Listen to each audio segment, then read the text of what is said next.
On April 30th, 1945, at 3:30 p.m., a dry gunshot echoed in an underground bunker located 8 meters below the Reich Chancellery in Berlin.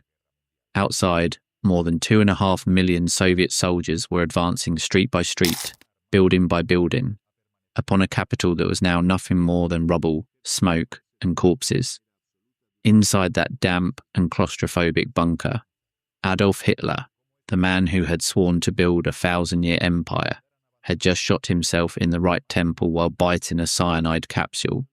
His body was wrapped in a blanket, dragged upstairs by his closest aides, doused with nearly 200 litres of gasoline, and set on fire in the Chancellery garden, less than 300 metres from the Soviet lines. The pyre burned for hours, but the flames were not enough to consume the remains completely. When the Red Army soldiers arrived days later, they found bone fragments, a jawbone with recognisable dental work, and the carbonised remains of the man who had once proclaimed himself the absolute leader of the Aryan race. Many people already know that, but what almost nobody tells is what happened before. Not the last day, but the last months, the last weeks, the last hours inside the most feared military machine of the 20th century, because the Third Reich did not fall in a single blow. It was not an explosion, it was an implosion. A slow, progressive, almost organic disintegration that began long before the Soviet tanks crossed the Oder River and long before the Allies set foot on German soil in Normandy. It was a collapse that began from within, betrayals at the top, generals conspiring against their own Führer, soldiers deserting by the thousands, entire cities surrendering without a single shot, while Goebbels' propaganda continued to promise miracle weapons that never arrived. How was it possible that the army which in 1940 conquered France in just 6 weeks ended up 5 years later with 15-year-old teenagers and 60-year-old men defending the ruins of Berlin with rusty rifles and improvised bazookas? What happened inside the Wehrmacht, inside the SS, inside the German High Command for everything to crumble so catastrophically? Was it just the numerical superiority of the Allies, or was there something much deeper, much darker, something that brewed in the very heart of the regime? That is exactly what we are going to explore in this video. Before you get comfortable, take a moment to give this video a good like, share and subscribe, and tell me in the comments where you are listening from and what time it is for you. It's always fascinating to see who joins us from all over the world, because this is not just the story of battles and maps. This is the story of what happened behind the lines, inside the general headquarters, in the corridors of Nazi power, in the trenches where German soldiers began to realise that all was lost, and above all, in the minds of the men who had to decide between obeying increasingly demented orders or trying to save what little remained. Let's go to the beginning, but not the beginning everyone knows. To understand how the German army disintegrated, one must first understand how it was built, and that is where the first great fracture begins. When Adolf Hitler came to power on January 30th, 1933, he inherited a relatively small but professional military force, the Reichswehr, limited by the Treaty of Versailles to just 100,000 men, without tanks, without a military air force, without heavy artillery. That limitation, imposed by the victorious powers of the First World War, had been a constant humiliation for Germany. But it had also created something unexpected, an elite army. Every soldier of the Reichswehr was a highly trained professional. Every officer had been selected with rigorous criteria, and German military doctrine, far from stagnating, had evolved in secret. Figures like Hans von Seykt, commander-in-chief of the Reichswehr during the 20s, had designed a system where every soldier was trained to assume the post of his immediate superior. A corporal could act as a sergeant as a lieutenant as a captain. This operational flexibility would be years later one of the keys to the initial success of the Wehrmacht. But Hitler did not want an army of 100,000 men, he wanted millions. On March 16th, 1935, in an open and deliberate violation of the Treaty of Versailles, Hitler announced the reintroduction of compulsory military service and the creation of the Wehrmacht, with an initial goal of 36 divisions, that is, more than 500,000 soldiers. The Western powers protested. France was alarmed. Great Britain expressed its deep concern. But nobody did anything concrete to stop him.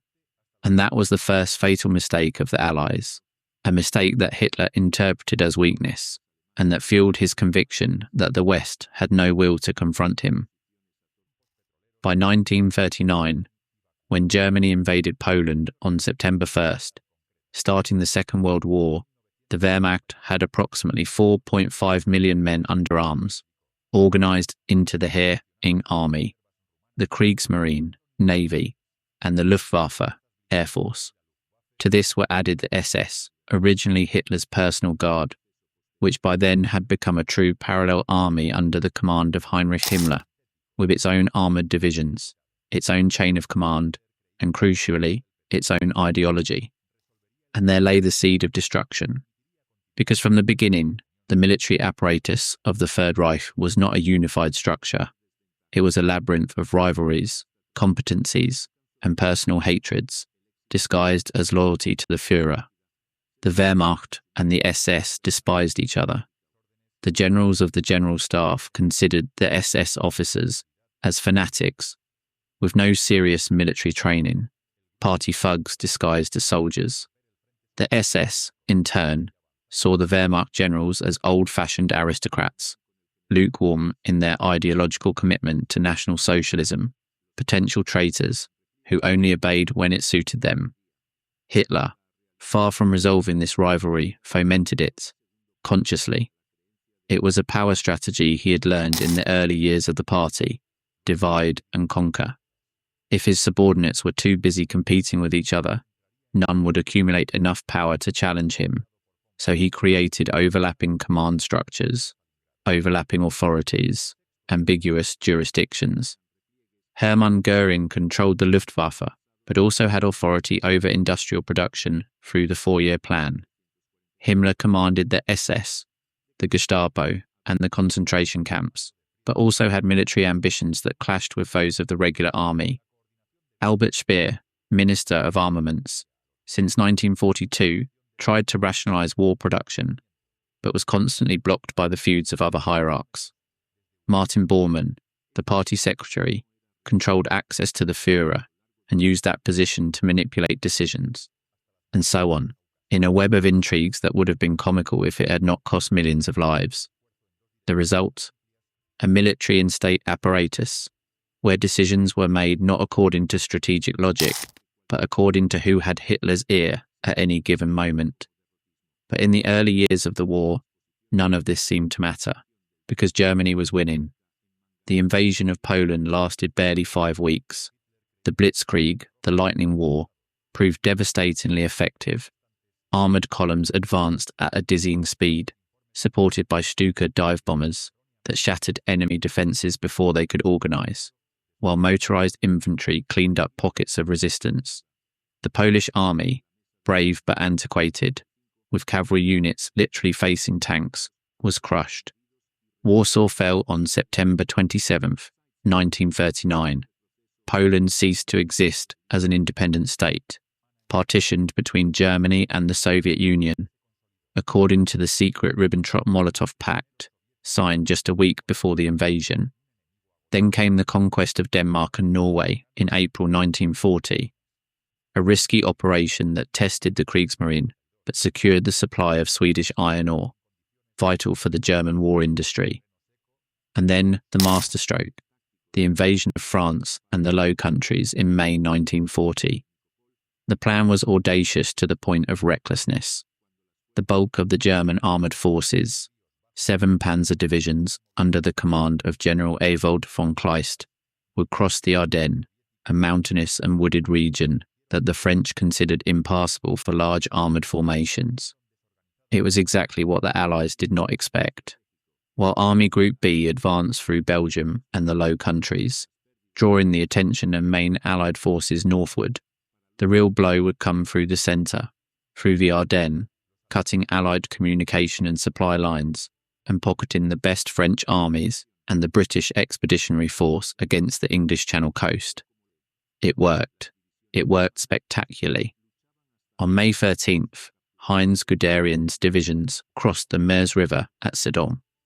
By May 20th, German tanks had reached the English Channel at Abbeville. The French army, one of the largest in the world, was cut in two. The British Expeditionary Force, along with French and Belgian forces, was trapped in an ever-shrinking perimeter around Dunkirk. Only Hitler's controversial halt order of May 24th, which paralysed the armoured advance for crucial days, allowed the evacuation of more than 300,000 Allied soldiers across the English Channel in Operation Dynamo. The German army didn't just lose the war, it began to crumble from within. Fear, distrust, and a silent resistance. Do you think Germany was defeated more by external enemies or by its own internal collapse? Let me know your opinion in the comments. France signed the armistice on June 22nd, 1940. In 6 weeks, Germany had achieved what it could not in 4 years during the First World War. Europe was on its knees, and Hitler, at the pinnacle of his power, made the mistake that would destroy everything. But before talking about that mistake, there is something you need to understand. Something that was happening inside the German army, even in those moments of apparently total victory. Something that historians have taken decades to fully document. Because even as German tanks paraded down the Champs-Élysées in Paris, there were already generals who saw the disaster coming. Ludwig Beck, head of the Army General Staff until 1938, had resigned from his post precisely because he believed Hitler's aggressive policy would lead Germany into a two-front war it could not win. Beck was not a Democrat or a pacifist.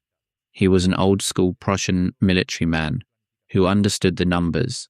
Germany did not have the resources, the population, or the industrial capacity to sustain a prolonged war against the great powers. His calculations were cold, precise, and as history would prove, absolutely correct. But Hitler did not want to hear calculations.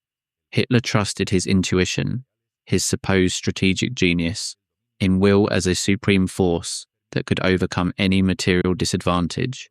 And during the first years of the war, the facts seemed to prove him right. Every time the general said it can't be done, Hitler ordered it to be done, and it was done. Every time the General Staff warned of the risks, Hitler ignored them and obtained a victory. This created a devastating dynamic. The officers who were right in their warnings were silenced or dismissed, while those who said what Hitler wanted to hear were promoted. Professional competence was progressively replaced by ideological loyalty. Franz Halder, who succeeded Beck as head of the General Staff, expressed it years later with bitterness. Each of Hitler's victories reinforced his contempt for military professionals and his conviction that only he, the corporal of the First World War, truly understood war. And then came the decision that would seal Germany's fate. On June 22nd, 1941, 3 million German soldiers, organised into free army groups, crossed the Soviet border in Operation Barbarossa, the largest land invasion in human history. The numbers are hard to grasp. 3,050,000 German soldiers, 3,350 tanks, 7,184 artillery pieces, 2,770 aircraft. To this was added more than 500,000 soldiers from Allied or satellite countries, Romanians, Hungarians, Finns, Italians, Slovaks. In total, the Axis deployed nearly 3.8 million men on a front that stretched from the Baltic Sea to the Black Sea, more than 2,000 kilometers long. On the other side, the Red Army was taken by surprise, despite the countless intelligence warnings that Stalin refused to believe. In the first hours, the Luftwaffe destroyed more than 1,200 Soviet aircraft, most of them on the ground. In the first weeks, the Germans advanced hundreds of kilometers, capturing hundreds of thousands of prisoners in gigantic encirclement operations. In the Bialystok-Minsk pocket, more than 340,000 Soviet soldiers were captured. In Smolensk, another 300,000. In Kiev, in September 1941, the figure reached 665,000 prisoners, the largest capture of prisoners in a single battle in all of military history. It seemed that the Soviet Union was on the verge of collapse, but it did not collapse. Why? How was it possible that an army that had lost millions of men, thousands of tanks, thousands of planes in just a few months, not only survived, but eventually crushed the most efficient war machine in the world? The answer has many layers, and each one reveals another crack in the structure of the German army. The first layer is geographical. Russia was simply too big. The distances were monstrous. Each kilometre of advance stretched the German supply lines to the breaking point. The trucks broke down on the Russian dirt roads, which turned into impassable swamps with every rain. The Soviet railway used a different gauge than the European one, which forced them to rebuild the tracks as they advanced or to transfer the cargo, a slow and laborious process. By October 1941, many frontline units were receiving only a fraction of the supplies they needed. Ammunition, fuel, spare parts, food, everything was scarce. The second layer is climatic. The autumn brought the rains and the mud, the dreaded Rasputitsa that turned the roads into rivers of mud, where tanks, trucks, and horses sank up to their axles. And then came winter. The Russian winter of 1941 to 1942 was one of the coldest of the century, with temperatures that dropped to minus 40 degrees Celsius in some areas. The German soldiers, who had been sent without adequate winter clothing because the High Command expected a quick victory before the cold arrived, froze to death in their positions. The tank engines wouldn't start. The oil in the weapons froze. Wounds became gangrenous in hours. Frostbite cases were counted in the tens of thousands. But the cold and the distances are not enough to explain what happened, because the Germans had already operated in difficult conditions before. The real issue was something deeper. The third layer is human and strategic, and this is where the internal collapse of the German army begins to become visible. Hitler had insisted, against the opinion of most of his generals, on dividing their effort between three simultaneous objectives: Leningrad in the north, Moscow in the centre, and Ukraine in the south. The generals, especially Halder and Guderian, wanted to concentrate all forces on a direct advance on Moscow, the political, industrial, and communications nerve centre of the Soviet Union. They believed that the fall of Moscow could provoke the collapse of the Soviet regime, or at least paralyse its ability to respond. Hitler rejected this plan. He wanted Ukraine for its wheat and industry. He wanted Leningrad for its symbolic value as the cradle of the Bolshevik Revolution. And he wanted Moscow too, but later. This dispersal of forces was, according to many military historians, the most serious strategic mistake of the entire campaign. In August 1941, when Army Group Center was less than 300 kilometers from Moscow, and advancing with momentum, Hitler ordered Guderian's armoured forces to be diverted south to participate in the encirclement of Kiev. The generals protested. Guderian personally flew to Hitler's headquarters to try to convince him to maintain the advance on Moscow. He failed. The order was executed. Kiev was a spectacular tactical success, 665,000 prisoners. But it cost precious weeks. When the German forces finally resumed the advance on Moscow in October, with Operation Typhoon, autumn was already advanced, the rains had begun, and the army was exhausted. Even so, they came incredibly close. In early December 1941, advanced German patrols could see the domes of the Kremlin with binoculars. They were less than 30 kilometers from the center of Moscow. And then, on December 5th, 1941, the Red Army counterattacked. Stalin had received information from his spy in Tokyo, Richard Sorge, confirming that Japan would not attack the Soviet Union from the east.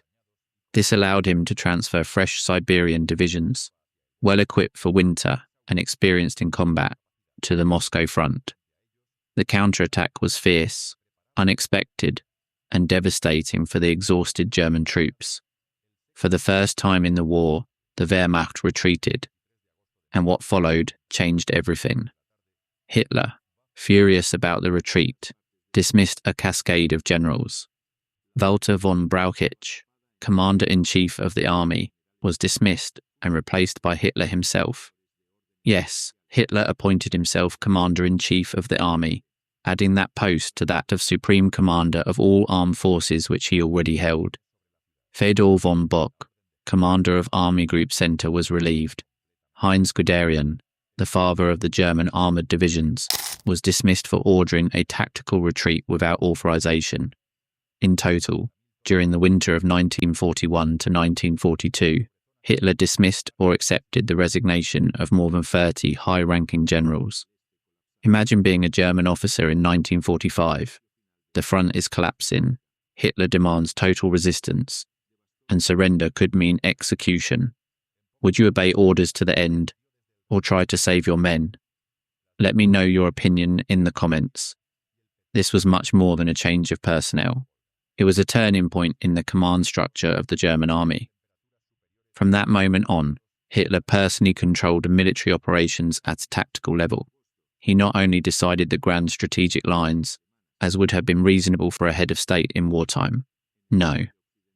Hitler decided the movement of individual divisions, approved or rejected retreats of hundreds of meters, intervened in decisions that would normally correspond to a lieutenant colonel, and he did so from his headquarters, the Wolfschanze, the Wolf's Lair, a bunker complex hidden in the dense forests of East Prussia, thousands of kilometers from the front, looking at maps that were often outdated, receiving reports that his own subordinates sweetened to avoid his explosions of rage. It was a recipe for disaster, but the disaster would take a little longer to materialize. Why? Because Germany still had resources. It still had experienced soldiers. It still had an industry that, under the direction of Albert Speer, was increasing armaments production to record levels, and it still had the strategic initiative on the Eastern Front.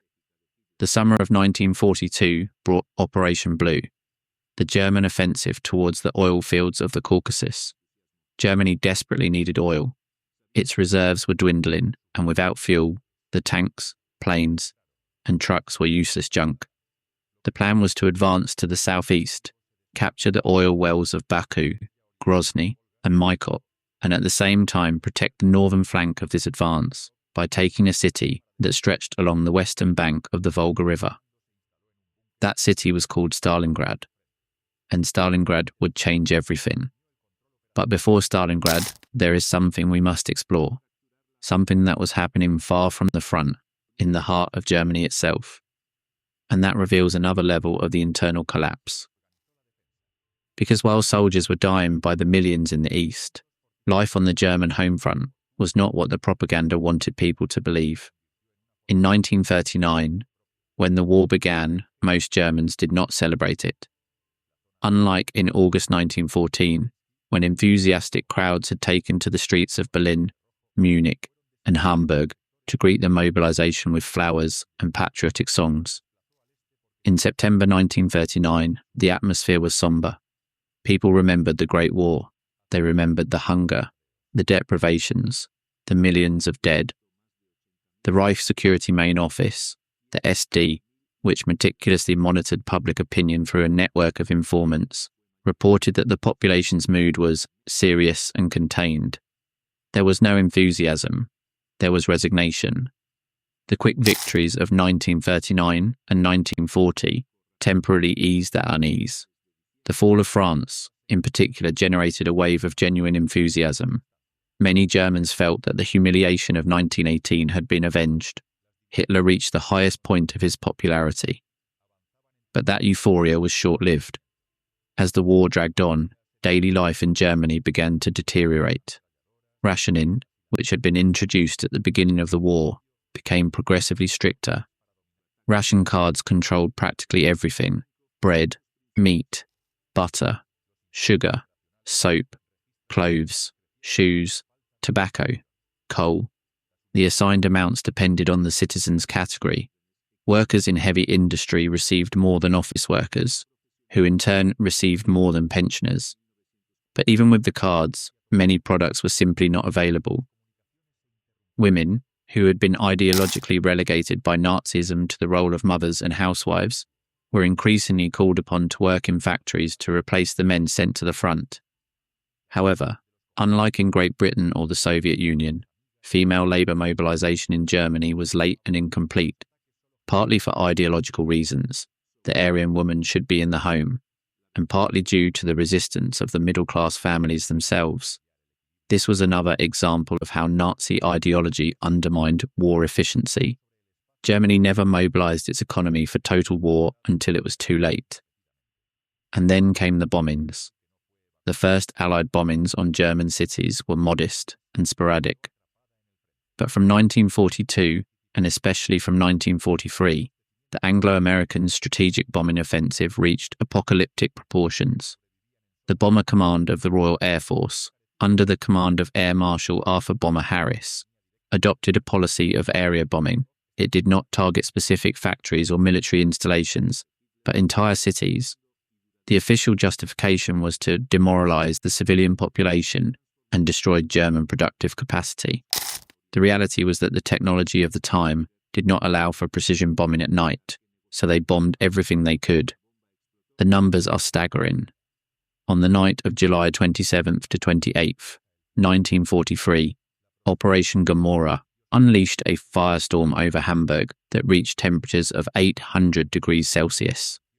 The winds generated by the fire exceeded 240 kilometers per hour, sucking the oxygen out of the air raid shelters and suffocating thousands of people who thought they were safe underground.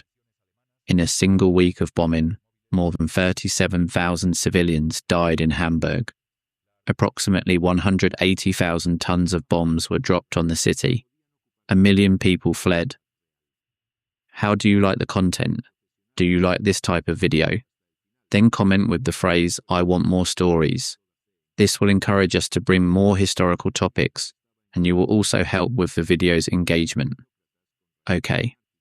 Also, don't forget to subscribe to the channel, activate the bell, and leave your like so that YouTube continues to recommend our videos.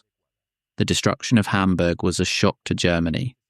Albert Speer, the Minister of Armaments, told Hitler that if the Allies repeated 6 attacks of that magnitude on other industrial cities, Germany would have to surrender. But the Allies could not immediately repeat it on that scale, and Germany did not surrender. Why not? What kept the German population enduring such punishment? The answer is complex. Part of it was fear. The Gestapo and the SS monitored dissent with brutality. Any defeatist comment could end in a concentration camp or in front of a firing squad. The Nazi regime had an extraordinarily efficient system of social control. Neighbours watched neighbours. Co-workers denounced co-workers. Even children in the Hitler Youth could inform on their own parents. In such a society, open resistance required extraordinary courage. Part of the answer was also propaganda. Joseph Goebbels, the Minister of Propaganda, was a master of manipulation. Every defeat was turned into a strategic withdrawal. Every Allied bombing was presented as an act of terror against women and children that demanded revenge.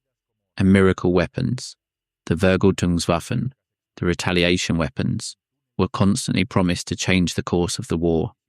The V1, flying bombs, and V2, ballistic missiles, were real and caused destruction in London and other cities, but they arrived too late and in insufficient quantities to alter the result. And part of the answer was simply inertia. Life goes on, even under the bombs. People got up every morning, went to work among the rubble, queued for rations, took care of their children, tried to survive one more day, not because they supported the regime necessarily, but because they saw no alternative. Surrender to whom? The Soviets were advancing from the east, and Nazi propaganda had succeeded in creating a genuine dread of what the Red Army would do to the German civilian population. That fear was not entirely unfounded, as events that would later occur demonstrated. But let's return to the front, because it is there that the collapse of the German army becomes more visible, more dramatic, and more irreversible. Stalingrad. The name alone evokes one of the most brutal, bloodiest, and most decisive battles in human history. And what happened there was not just a military defeat. It was the ultimate demonstration of how the internal flaws of the Nazi system, Hitler's megalomania, the rivalry between his subordinates, the prioritization of ideology over strategy, could produce a catastrophe of biblical proportions. The story of Stalingrad begins with Operation Blue, launched on June 28, 1942. The original plan was relatively sensible: advance to the southeast, capture the oil fields of the Caucasus, and secure the line of the Volga River to protect the flank of this advance. Stalingrad, in this plan, was not a primary objective, but a secondary point that had to be neutralized to control river traffic. But Hitler, obsessed with the city that bore the name of his ideological nemesis, Joseph Stalin, turned Stalingrad into the main objective. What was supposed to be a limited operation transformed into a battle of attrition for a city that militarily had a debatable strategic value compared to the oil fields. The Sixth German Army, under the command of General Friedrich Paulus, reached the outskirts of Stalingrad in mid-August 1942. What followed were months of urban combat of a brutality difficult to imagine. The Battle of Stalingrad was hell on earth. Every building was a fortress, every basement a defensive position, every floor of every apartment block was conquered and lost again and again.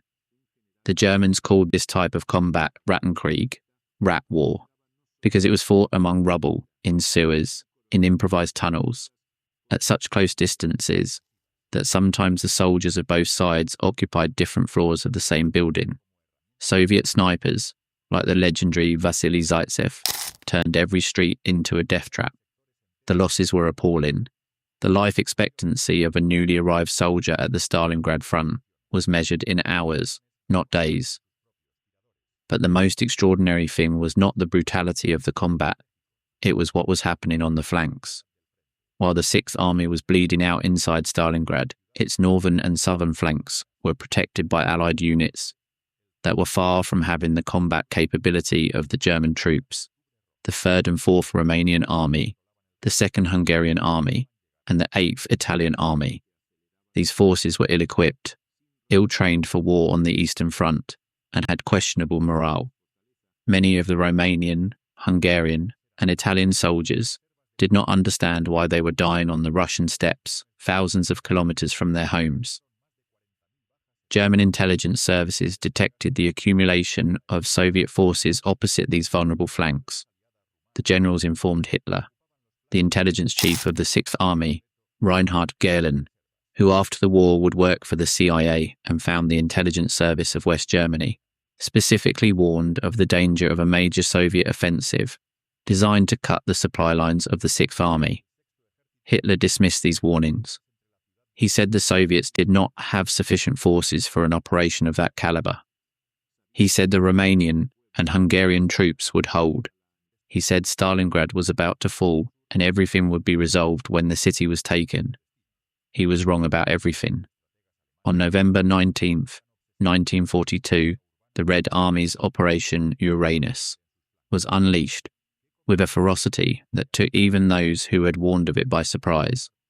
3 Soviet fronts, with more than 1 million men, 13,500 guns, 894 tanks, and 1,115 aircraft, simultaneously attacked the Romanian flanks of the Stalingrad salient. The Romanian defences, stretched over a front that was too wide and without significant armoured reserves, collapsed in hours. The Soviet tanks advanced at full speed towards the German rear. On November 23rd, 4 days after the start of the offensive, the Soviet pincers closed at Kalaf on the Don River, about 60 kilometers west of Stalingrad. The German Sixth Army, with approximately 290,000 men, was trapped. What followed was a 2-month agony. Paulus requested permission to attempt to break the encirclement immediately. While the Soviet lines were not yet consolidated, several generals, including Field Marshal Erich von Manstein, supported this idea. The German troops inside the pocket still had fuel and ammunition for a breakout attempt. The chances of success were reasonable if action was taken quickly. Hitler forbade it. He ordered the Sixth Army to remain in Stalingrad, hold positions, and wait to be resupplied by air.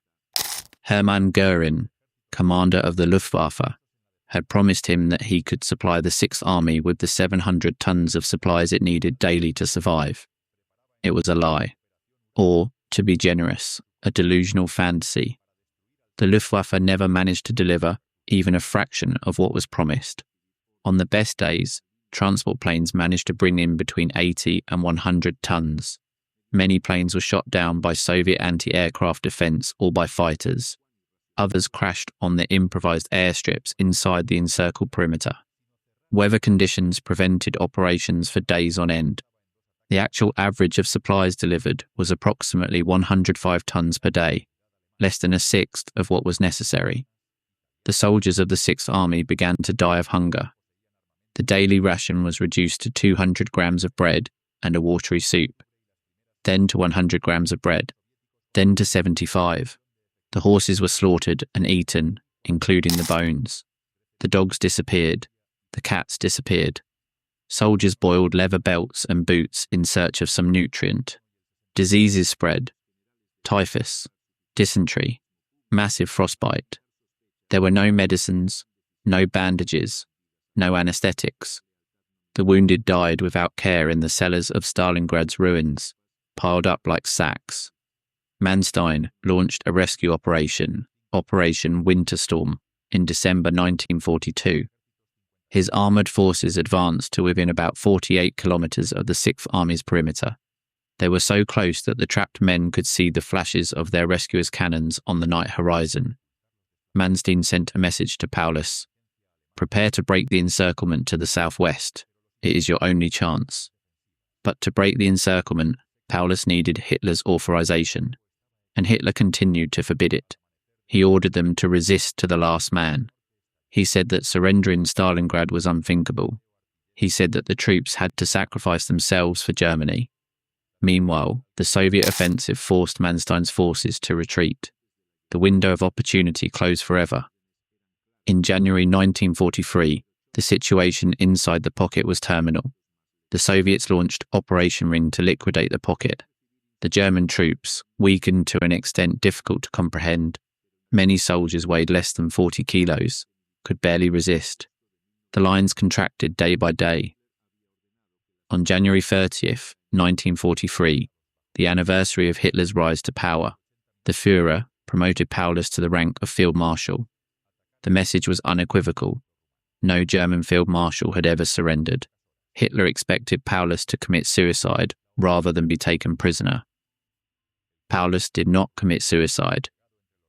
On January 31st, 1943, he surrendered to the Soviet forces in the basement of the Univermag department store in the central square of Stalingrad. In the following days, the last pockets of German resistance were extinguished. On February 2nd, 1943, the shooting ceased. The balance was catastrophic.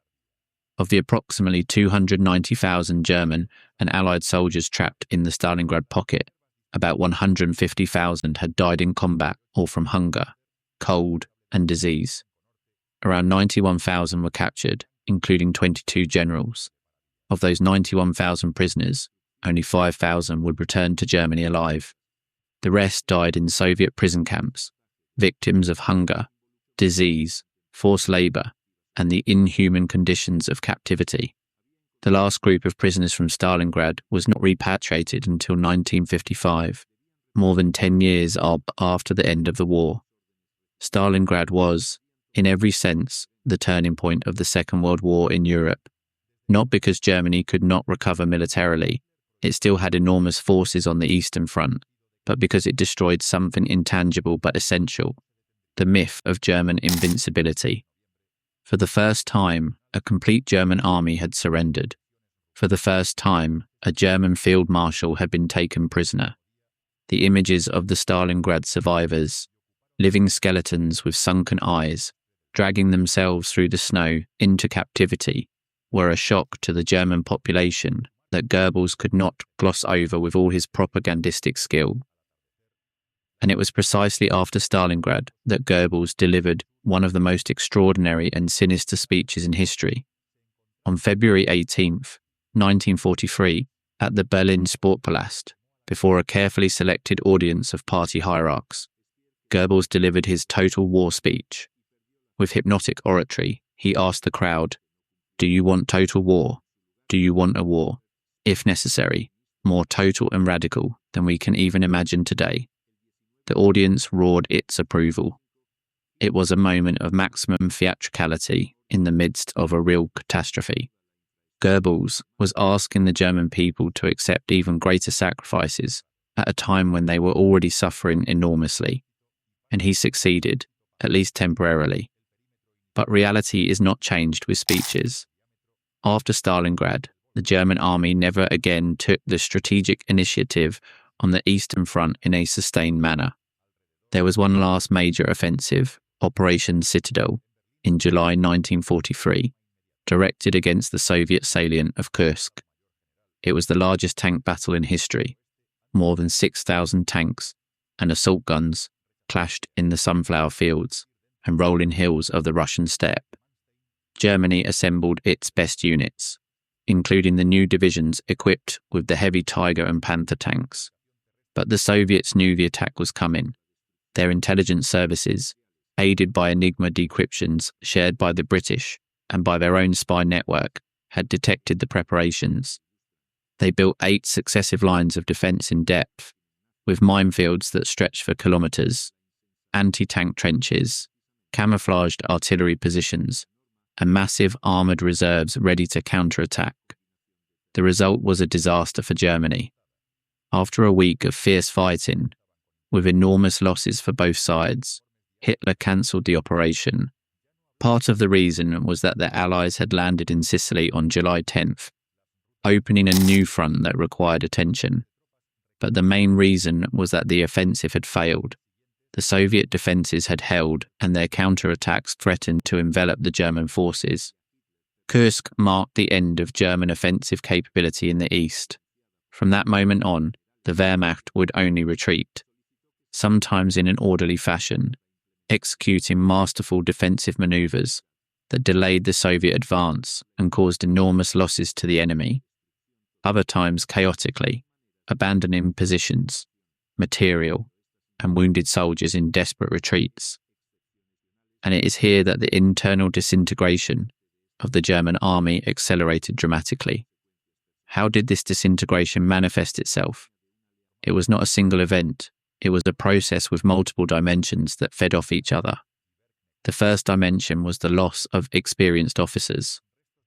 The German army of 1939 had had an exceptionally well-trained corps of officers and non-commissioned officers, heir to the Prussian military tradition and the doctrine of the Reichswehr. These men were the skeleton on which the entire structure rested. A good sergeant could maintain the cohesion of a company under fire. A good captain could improvise tactics when the original plan failed. A good lieutenant colonel could coordinate the action of a battalion in chaotic terrain without needing to wait for orders from above. But these men died, and they were not replaced. The casualties on the Eastern Front were astronomical. Between June 1941 and March 1945, the German army suffered approximately 6 million casualties on the Eastern Front, among dead, wounded, missing, and prisoners. Officers and NCOs died at a disproportionate rate because they led from the front, as German doctrine dictated. As the veterans fell, they were replaced by men who were increasingly younger, less trained, less capable. In 1944, it was common to find German divisions commanded by officers who 2 years earlier would have been considered too young or inexperienced for their posts. Divisions that nominally had the strength of 15,000 men operated in practice with 5,000, 3,000, or even less. The divisions of 1944 to 1945 were often little more than remnants grouped under a name that evoked the strength of other times. The second dimension was the ever-increasing scarcity of materials. Although German armament production peaked in the summer of 1944, an extraordinary achievement by Albert Speer, who tripled production compared to 1942, despite the Allied bombing, the scarcity of critical raw materials was increasingly strangling. Oil was the most serious problem. Germany depended on the Ploiesti oil fields in Romania and on synthetic oil produced from coal in plants like the one in Luna. From May 1944, Allied bombing specifically concentrated on these oil facilities, with devastating results. Aviation fuel production fell by 90%. New tanks and planes came out of the factories, but could not operate for lack of fuel. Luftwaffe pilots received only a fraction of the flight training hours they needed, while Allied pilots flew with experience and plenty of fuel. The third dimension was the crisis of morale. It is difficult to exaggerate the impact that the successive defeats had on the morale of the German soldier. The soldier of 1940, the one who had marched victoriously through Paris, was a self-confident man, proud of his army, convinced that Germany would win the war. The soldier of 1944 was a different man. He had seen his comrades die by the thousands. He had experienced hunger, cold, and terror. He had received letters from home telling him that his city had been bombed, that his family was in a shelter, that the house where he grew up no longer existed, and more that soldier asked himself, for what? The morale reports from the front, which the security service collected but Hitler refused to read, painted a grim picture. Phrases like, "the war is lost," appeared with increasing frequency. Black humour, always a soldier's survival mechanism, became increasingly corrosive. A joke circulating in 1944 said, "Be an optimist, learn Russian." Another, "How long will the war last? Until Goebbels can't button his uniform pants." Desertions, which in the early years of the war had been extremely rare, began to increase. Not massively yet, but enough for the regime to toughen the penalties. The flying military courts of Marshal Ferdinand Schörner and other particularly fanatical commanders summarily executed deserters and cowards, often hanging them from posts or trees with signs that said, "I am a coward," or "I deserted my post." These public hangings were designed to terrorize the other soldiers and keep them in line. Sometimes they worked. Many times they only fueled resentment. And then, in the midst of all this, something happened that shook the very foundations of the regime. July 20th, 1944. What do we really know about the assassination attempt on Hitler? Was it just the work of a handful of disgruntled officers? Or was it the expression of a much deeper and more widespread resistance within the German army itself? What would have happened if it had succeeded? Would the war have ended months earlier? Would millions of lives have been saved? These questions do not have simple answers, but the story of July 20th reveals, like no other event, the depth of the fractures within the Nazi military machine. The conspiracy of July 20th, 1944, was not a sudden impulse. It was the result of years of planning, of secret contacts, of whispered discussions in military offices, of clandestine meetings in Berlin apartments, where high-ranking officers of the German army, diplomats, conservative politicians, and even some clergymen had come to a conclusion that many ordinary Germans also shared, but did not dare to express aloud. Hitler was leading Germany to total destruction, and the only way to save what was left of the country was to eliminate him. The man who finally executed the attempt was Colonel Klaus Schenk Graf von Stauffenberg, a 36-year-old Bavarian aristocrat, a devout Catholic, a veteran of the African front where he had lost his left eye, his entire right hand, and 2 fingers of his left hand in an Allied air attack in Tunisia. A man who had initially believed in National Socialism, who had celebrated Hitler's rise to power, but who progressively, upon witnessing the atrocities committed on the Eastern Front, the mass shootings of civilians, the massacres of Soviet prisoners of war, the systematic extermination of the Jews, had come to the conviction that the regime was criminal and had to be destroyed. Stauffenberg was not acting alone. Behind him was a network that included names of enormous weight in the German military structure. General Friedrich Olbricht, head of the General Army Office, General Henning von Treschow, chief of operations for Army Group Center, who had already tried to assassinate Hitler at least twice before, including an attempt in March 1943, where he placed a bomb disguised as bottles of liquor on Hitler's plane. A bomb that did not detonate because the mechanism froze in the aircraft's hold. General Ludwig Beck, the former chief of the General Staff, who had resigned in 1938 and who was slated as the future head of state of a post-Hitler Germany. Admiral Wilhelm Canaris, head of the Abwehr, military intelligence, who had used his position to protect conspirators and sabotage Nazi operations. General Erwin von Witzleben, slated as the future commander-in-chief of the Wehrmacht, and dozens more, colonels, lieutenant colonels, majors, civilians, diplomats, lawyers. The plan was audacious and complex. It was called Operation Valkyrie, a name taken ironically from an official army contingency plan designed to mobilize reserve forces in case of internal unrest. The conspirators had modified this plan so that, once Hitler's death was confirmed, reserve troops would occupy the Nazi centers of power in Berlin, Vienna, Paris, and other cities, arrest the leaders of the SS and the Gestapo, and establish a provisional government that would negotiate peace with the Allies. But first, Hitler had to die. On July 20th, 1944, Stauffenberg flew to Hitler's headquarters in Rastenburg, East Prussia, the Wolfschanz, the Wolf's Lair. He carried in his briefcase a British plastic bomb with a chemical acid detonator.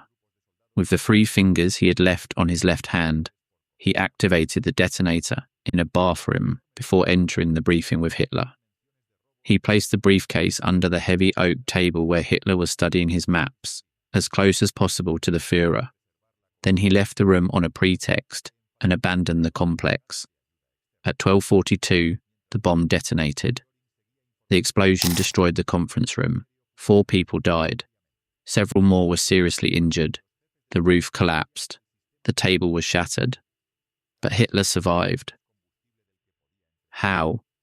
A combination of factors that the conspirators could not foresee.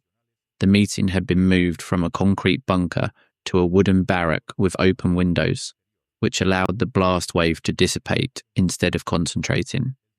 In addition, an officer named Heinz Brandt, having stumbled upon Stauffenberg's briefcase, had moved it to the other side of one of the thick oak table supports, which acted as a shield for Hitler. The Führer suffered perforated eardrums, burns, splinters embedded in his legs, and a temporarily paralyzed arm. But he was alive, and he was furious. Stauffenberg, who had seen the explosion from the outside and was convinced that no one could have survived, flew back to Berlin to launch Operation Valkyrie. But communications from the Wolfschanze were not cut as planned. While Stauffenberg was in the air, out of contact with the conspirators in Berlin, the news that Hitler had survived began to filter out. The confusion was total. Some conspirators in Berlin activated Valkyrie, and reserve army troops began to occupy government buildings, but others hesitated, and when it became clear that Hitler was alive, the operation fell apart. Major Otto Ernst Rehmer, commander of the Berlin Guard Battalion, had received orders from the conspirators to arrest the Nazi leaders, but Goebbels, who was in Berlin, managed to communicate by telephone with Hitler and put Rehmer on the phone. Hitler, his voice hoarse from the injuries but unmistakable, ordered Rehmer to crush the coup. Rehmer obeyed. The troops that had been mobilized by the conspirators changed sides. By midnight, it was all over. Stauffenberg and 3 of his closest companions, Olbricht, Merz von Kernheim, and Haeften, were shot in the courtyard of the Reserve Army headquarters on Benderstrasse in Berlin, in the headlights of a military truck. Stauffenberg's last words, according to witnesses, were, Long live our sacred Germany. But Hitler's revenge was just beginning. What followed was a purge of extreme brutality, even by the standards of the Nazi regime. Hitler ordered that the conspirators be exterminated like vermin. The Gestapo arrested thousands of people, many of whom had no direct connection to the plot, but were suspected of anti-Nazi sympathies. The main captured conspirators were subjected to show trials before the People's Court presided over by Judge Roland Freisler, a Nazi fanatic who shouted at and humiliated the accused. The trials were filmed by order of Hitler, who watched them at night in private screenings. The executions were deliberately cruel. 8 of the first condemned were hanged in Plötzensee prison on August 8, 1944, not with the drop that breaks the neck and produces a relatively quick death, but with piano wires tied to meat hooks. The condemned died slowly by strangulation, a process that could last up to 20 minutes. According to some accounts, Hitler ordered the executions to be filmed so he could watch them later, although the existence of these films has never been fully confirmed. In total, it is estimated that about 5,000 people were executed in connection with the July 20th plot, many of them only tangentially connected to the conspiracy. Among the executed were some of Germany's most brilliant military men. Field Marshal Erwin Rommel, the Desert Fox, hero of the North African campaign, was forced to commit suicide with cyanide on October 14, 1944, after his peripheral connection to the conspirators was discovered. He was given the choice: cyanide and a state funeral with honours, or a public trial, execution, and reprisals against his family. Rommel chose cyanide. His death was presented to the public as a result of wounds suffered in an Allied air raid months earlier. What did the failure of July 20th mean for the collapse of the German army?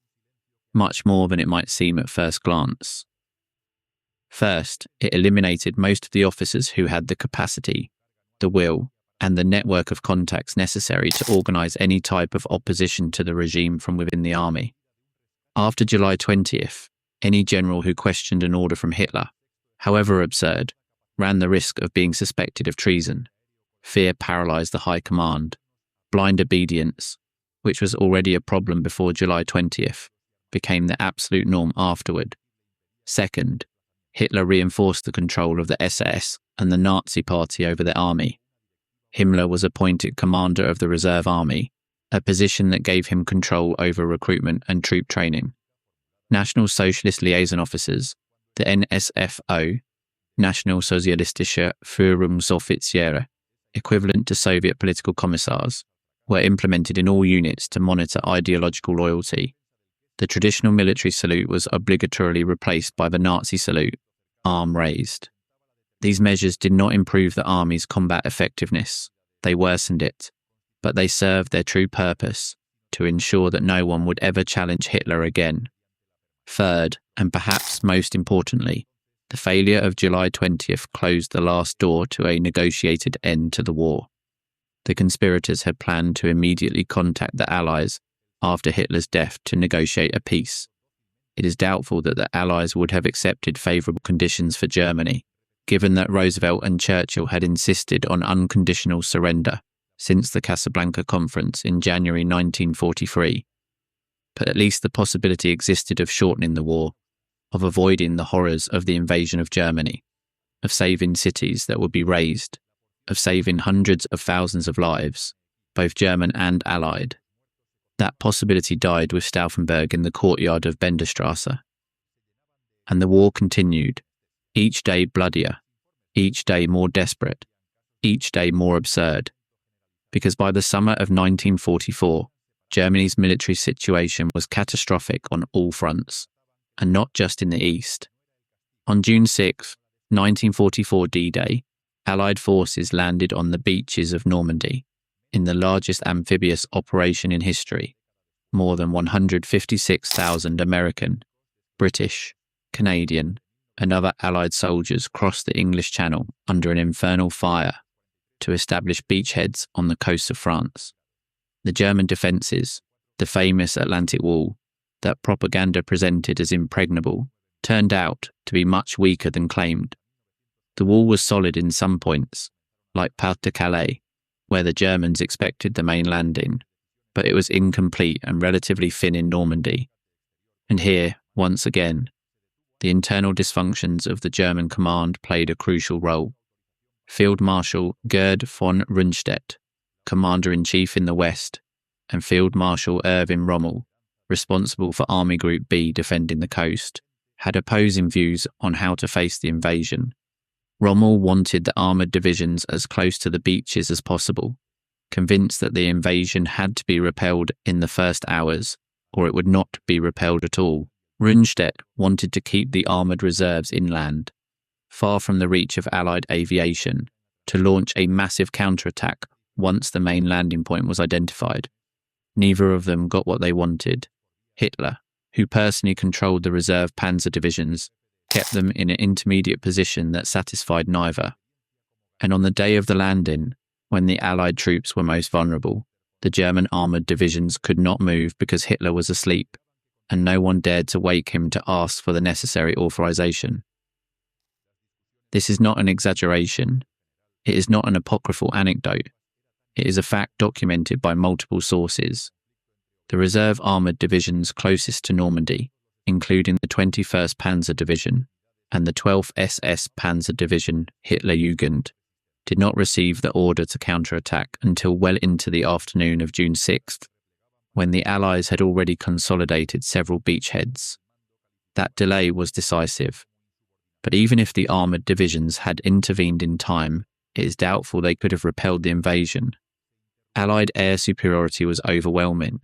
More than 11,000 Allied aircraft operated over Normandy on D-Day, against about 170 from the Luftwaffe. Allied fighter bombers, the dreaded Jagdbomber, like the British Typhoons and the American P-47 Thunderbolts, had become the nightmare of German armoured columns. Any movement of troops or vehicles during daylight hours was detected and attacked from the air. Tanks, trucks, and supply columns had to move exclusively at night, which enormously slowed down operations. In the weeks following D-Day, the Allies reinforced their beachheads and accumulated overwhelming material superiority. By the end of July, there were more than 1.5 million Allied soldiers in Normandy. The Germans, who could not replace their losses at the same rate, were outnumbered. On July the 25th, 1944, Operation Cobra broke the German lines in the Saint-Lô sector. General Patton's tanks launched at full speed towards Brittany and then turned east, threatening to envelop the entire German army in Normandy. Hitler, in another of his disastrous decisions, ordered a counterattack towards Mortain instead of authorizing a retreat. The counterattack failed, and when the retreat was finally authorized, it was too late for many units. The Falaise Pocket, in August 1944, was a disaster comparable to Stalingrad in terms of force destruction. Although many German soldiers managed to escape through an ever-narrowing corridor, they left behind most of their heavy equipment. More than 10,000 German soldiers died in the pocket, and about 50,000 were captured. The fields and roads around Falaise were covered with the corpses of men and horses, of destroyed vehicles, of abandoned weapons. General Dwight Eisenhower, who visited the area, described the scene as something that could only have been imagined by Dante. Paris was liberated on August 25, 1944. By September, the Western Allies were at the German border. Belgium and most of France had been liberated in weeks. The German army in the west was, in many sectors, in disarray. And in the east, the situation was even worse. On June 22, 1944, exactly 3 years after the start of Operation Barbarossa, the Red Army launched Operation Bagration, the largest Soviet offensive of the war, directed against the German Army Group Center in Belorussia. Bagration was a military earthquake. In just 2 weeks, Army Group Center, which had been one of the most powerful formations of the Wehrmacht, was practically annihilated. Of its 38 divisions, 28 were destroyed. German losses exceeded 300,000 casualties, including more than 150,000 dead and missing. Entire cities that had been under German occupation for 3 years were liberated in days. Minsk fell on July 3rd. By the end of August, the Red Army was on the border of East Prussia, the historical heart of Prussian militarism. Bagration was, proportionally, a greater defeat than Stalingrad, but it receives much less attention in the West, partly because it occurred almost simultaneously with the invasion of Normandy, which monopolized Allied media coverage. How was a catastrophe of such magnitude possible? The answer, once again, points to the systemic failures of Nazi command. Hitler had insisted that Army Group Center maintain fixed positions along a line that was already untenable. He had designated several cities as fortresses, Festungen, that were to resist to the last man, even if they were completely surrounded. These fortresses, Vitebsk, Orsha, Mogilev, Bobruisk, tied down tens of thousands of soldiers in static positions, where they were encircled and destroyed by Soviet forces that simply bypassed them and continued to advance. The garrisons of these fortresses died or were captured without contributing anything to the general defense. Hitler's obsession with not yielding ground, with holding every meter of conquered land, was one of the main causes of the destruction of the German army in the last 2 years of the war. Generals who asked to retreat to more defensible positions were dismissed, or after July 20th, arrested. The doctrine of elastic defense that had worked so well for the Germans in the First World War, yielding ground to an enemy attack to absorb its momentum, and then counterattacking when it was overextended, was explicitly forbidden by Hitler. Every position had to be held, every retreat was treason, every loss was the fault of cowardly or treacherous generals, never of the Führer's decisions. It was madness, literally. There is a historiographical debate about Hitler's mental health in the last years of the war. Some historians point to the increasingly visible tremors in his hands and legs, his stooped posture, his extreme pallor, as symptoms of Parkinson's disease. Others point to the extraordinary amount of medication administered by his personal physician, Theodor Morell. Up to 90 different injections and pills, including methamphetamine, cocaine, strychnine, testosterone, animal organ extracts, and opiates. Morell was considered a charlatan by many in Hitler's circle, but the Führer trusted him blindly. Regardless of the medical diagnosis, what is indisputable is that Hitler's military decisions in the last years of the war were increasingly erratic, increasingly disconnected from reality, increasingly influenced by paranoia and megalomania. He moved divisions that only existed on paper. He ordered counterattacks with forces that had no fuel for their tanks. He refused to accept information that contradicted his wishes. When reports from the front were too negative, he accused his generals of lying or of being cowards.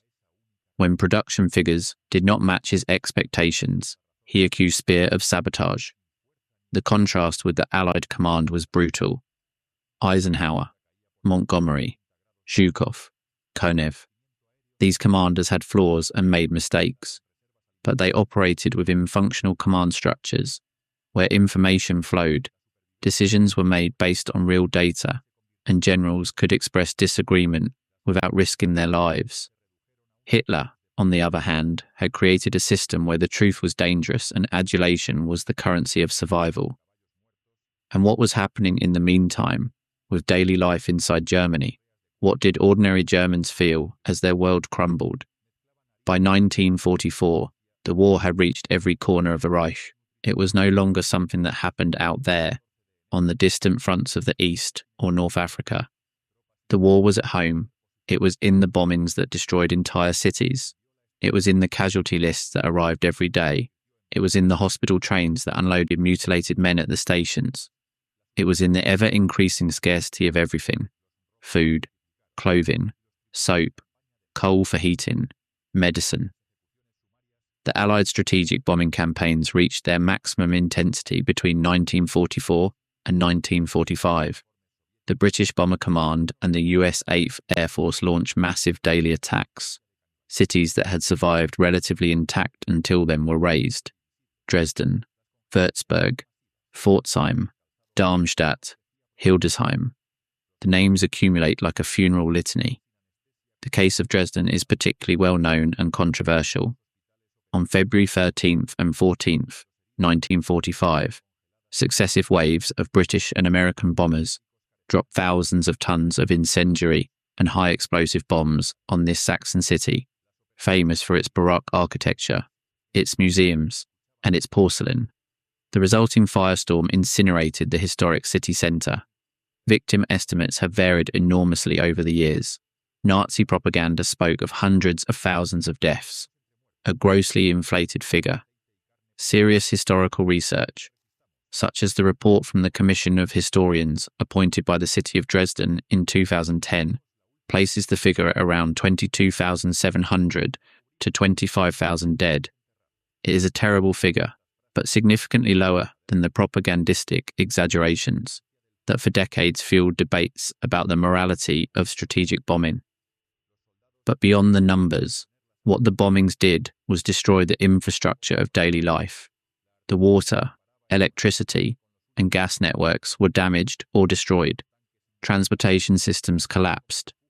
The factories, although Speer performed miracles of improvisation to repair the damage, lost weeks of production with each attack, and the population lived in a state of permanent anxiety, sleeping dressed, with a suitcase packed by the door, running to the air raid shelters every time the siren sounded, which was sometimes several times in a single night.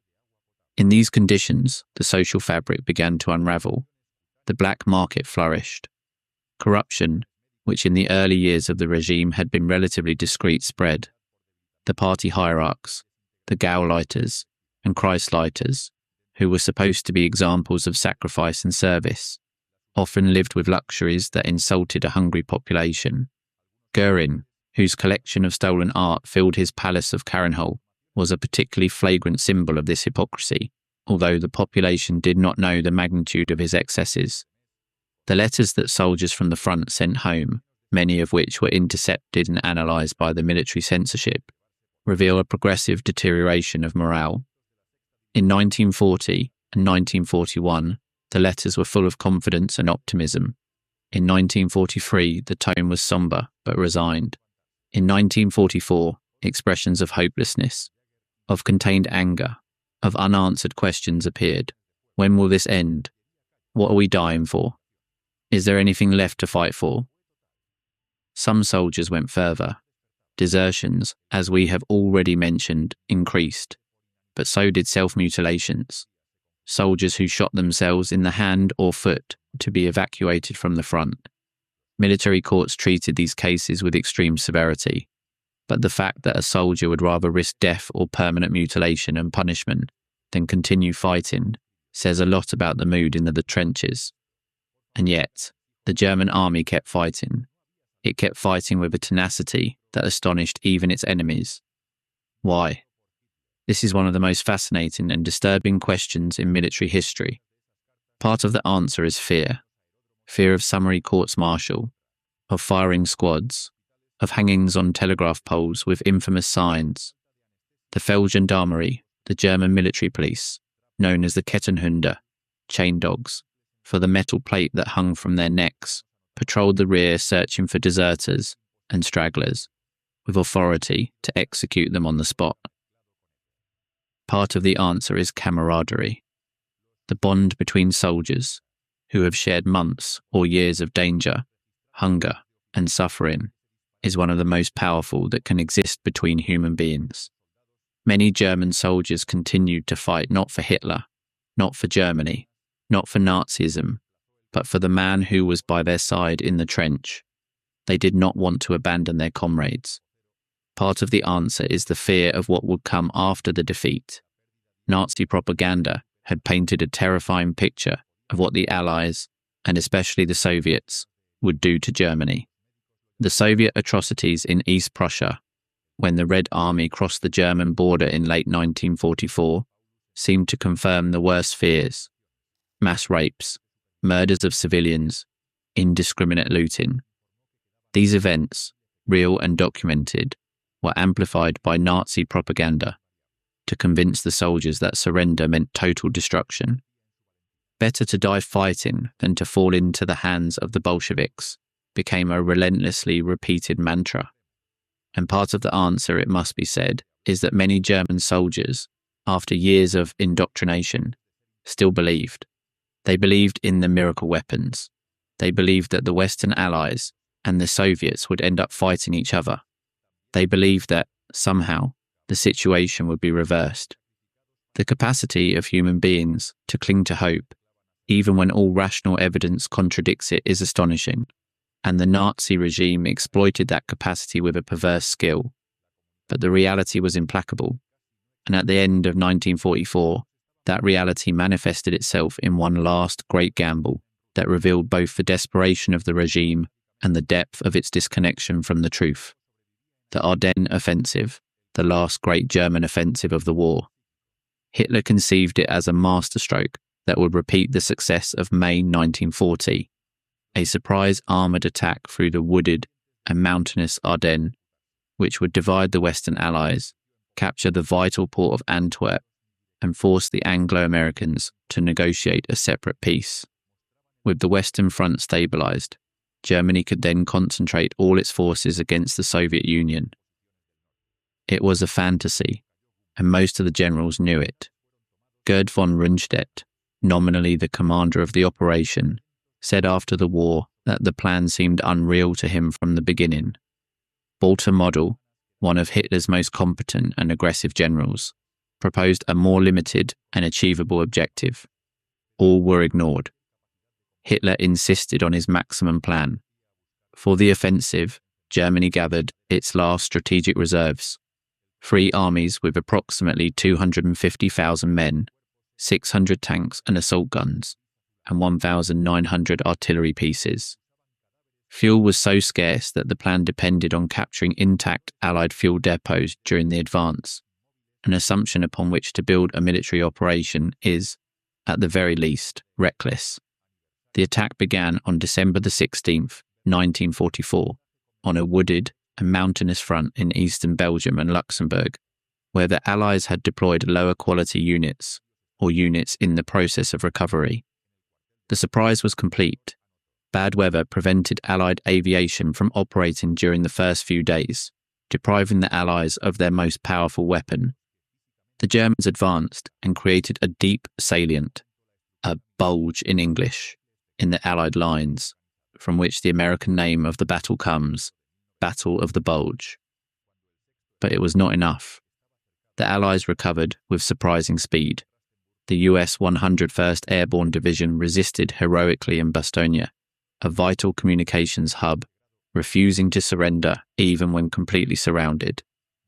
When the Germans sent an emissary demanding surrender, General Anthony McAuliffe responded with a single word that has become legendary: nuts.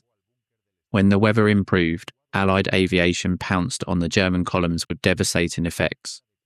Patton swung the US Third Army 90 degrees to the north in an astonishing logistical manoeuvre and broke the siege of Bastogne. By mid-January 1945, the offensive had completely failed. The Germans had suffered approximately 100,000 casualties, including dead, wounded, and prisoners. They had lost 800 tanks and assault guns, 1,000 planes, and enormous amounts of material that was at this point irreplaceable. The strategic reserves that had been accumulated for months for this operation had been consumed. There was nothing left to stop either the Western Allies or the Soviets. The Ardennes offensive not only did not change the course of the war, it accelerated the German defeat. Because those same troops, those same tanks, that same fuel that was spent on a hopeless attack in the West could have been used to reinforce the defences in the East, where the Soviet threat was existential. And precisely while the last German reserves were being consumed in the Ardennes, the Red Army was preparing the offensive that would bring the war to the heart of Germany. On January 12, 1945, the Vistula-Oder offensive began with an artillery bombardment of unprecedented intensity. More than 32,000 Soviet cannons and rocket launchers opened fire simultaneously on German positions along a 500-kilometre front. The effect was apocalyptic. The frontline German trenches were literally erased from the face of the earth. The soldiers who survived the bombardment emerged from their shattered shelters to find waves of Soviet infantry and tanks advancing upon them. The German defences on the Vistula River collapsed in hours. In 2 weeks, the Red Army advanced more than 500 kilometres, a speed of advance unprecedented on the Eastern Front. Warsaw was liberated on January 17th, Krakow on the 19th, Lodz on the 19th. Breslau was surrounded. Poznan was besieged. By January 31st, 1945, Marshal Zhukov's troops were on the Oder River, just 60 kilometres from Berlin. They had advanced from the Vistula to the Oder in 18 days. 60 kilometres. The distance between the survival and the annihilation of the Third Reich. Why didn't Zhukov continue the advance to Berlin immediately? It is a question that historians have debated for decades. Some argue that the Soviet supply lines were overextended and that the troops needed a rest. Others point out that the flanks of the Soviet advance were exposed.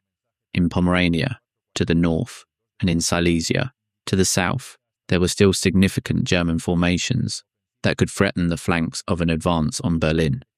And there are those who suggest that Stalin, distrustful as always, halted Zhukov for political reasons, to coordinate the final assault with Konev's advance from the south, and to prevent a single marshal from taking all the glory. Whatever the reason, the Soviet advance halted for 2 months on the Oder. 2 months that should have given Germany a respite to organise its defences. But what defences? By February 1945, the German army existed more on the maps of the Wolfschanze than in reality. The divisions that Hitler moved with pins on the maps were in many cases remnants of destroyed units, improvised groupings of convalescents, rear echelon personnel, and untrained recruits. The divisions of the Volkssturm, the popular militia created by Hitler's decree in September 1944, to mobilise all men between 16 and 60 years old who were not yet in the armed forces, were pathetic. Armed with whatever was available, antiquated rifles, Panzerfaust bazookas, sometimes only with Volkssturm armbands and no weapon at all, without adequate uniforms, without military training, without competent officers. These men, many of them elderly or teenagers, were sent to face the veterans of the Red Army. It was a crime of the Nazi regime against its own people. And what is more chilling, children were also sent. The Hitler Youth, that organisation that for years had indoctrinated young Germans with Nazi ideology, paramilitary exercises, and the cult of warrior heroism, provided thousands of underage combatants. Children of 15, 14, even 12 years old were armed and sent to fight. The 12th SS Panzer Division, Hitlerjugend, had been formed from the beginning with 17-year-old recruits from the Hitler Youth. By 1945, the age had dropped even further. There are heartbreaking photographs from the era showing children in oversized uniforms, holding weapons almost as tall as they are, with expressions that range from induced fanaticism to pure terror. These children fought, many died, many killed, and those who survived carried the scars, physical and psychological, for the rest of their lives. One of the most disturbing aspects of this final phase of the war is the insistence of the Nazi regime to continue fighting when defeat was absolutely inevitable. For any rational observer, the war was lost since at least the summer of 1944. After the Ardennes offensive, it was lost for anyone who could do the math. But Hitler not only refused to surrender, he ordered the destruction of Germany itself. On March 19th, 1945, Hitler issued the so-called Nero Decree, Nero Befehl, which ordered the destruction of all German infrastructure, bridges, factories, power plants, water depots, railway tracks, port facilities that could be useful to the enemy. It was the scorched earth policy applied to the homeland itself. Hitler justified the order with a logic that reveals the depth of his nihilism. If Germany lost the war, he said, it meant that the German nation had not been strong enough, and therefore did not deserve to survive. The future belonged to the stronger nation of the East, that is the Soviet Union, and it was not worth preserving anything for a people who had proven to be weaker. Albert Speer, in an act of unusual disobedience for someone within Hitler's circle, actively worked to sabotage the implementation of the Nero decree. He travelled through Germany convincing the Gauleiters and local military commanders not to destroy the infrastructure, arguing that it would be necessary for the survival of the German people after the war.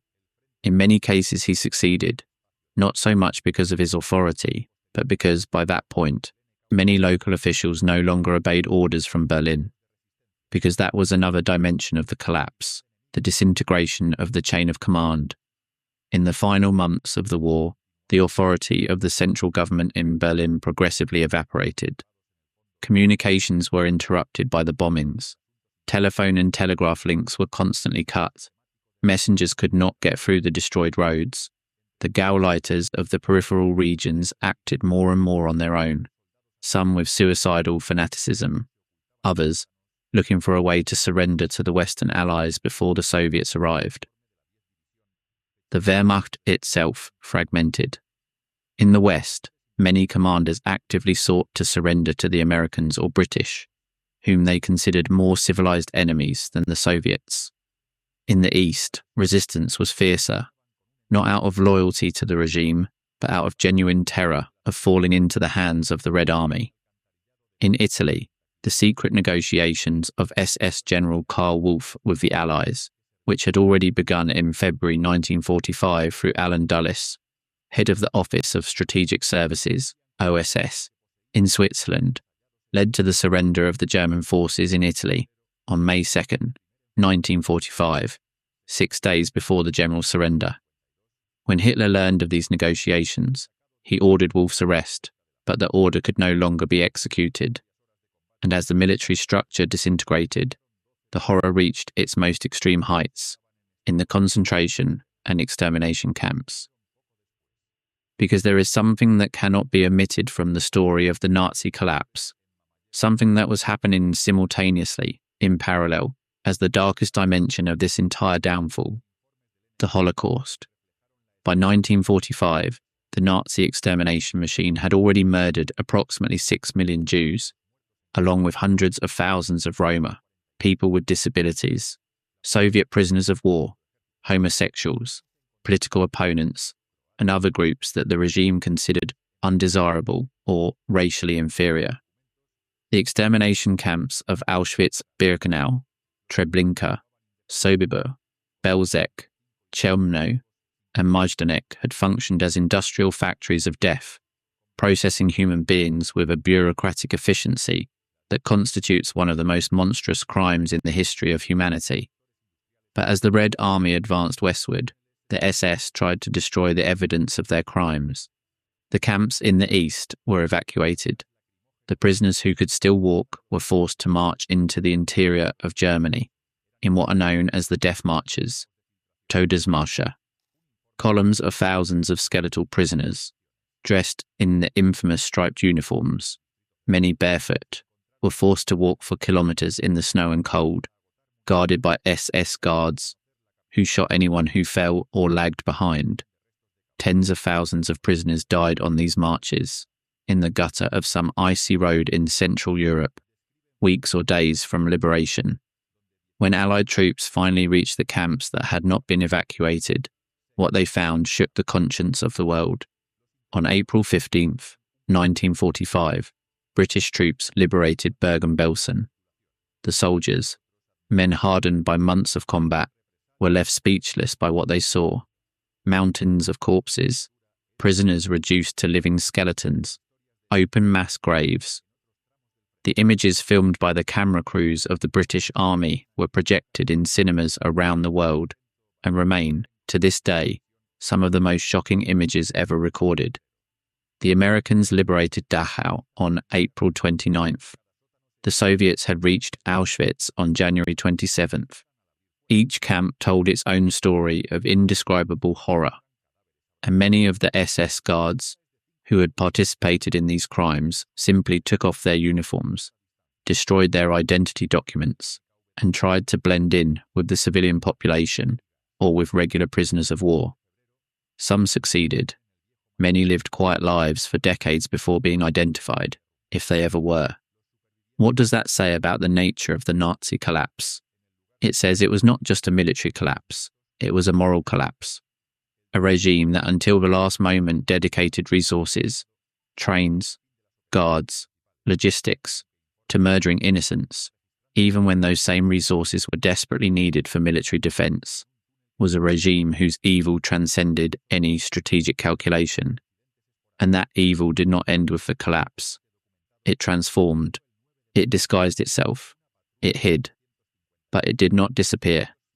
But let's return to the final weeks of the war, because what happened in April 1945 was in many ways the climax of all the disintegration we have been describing.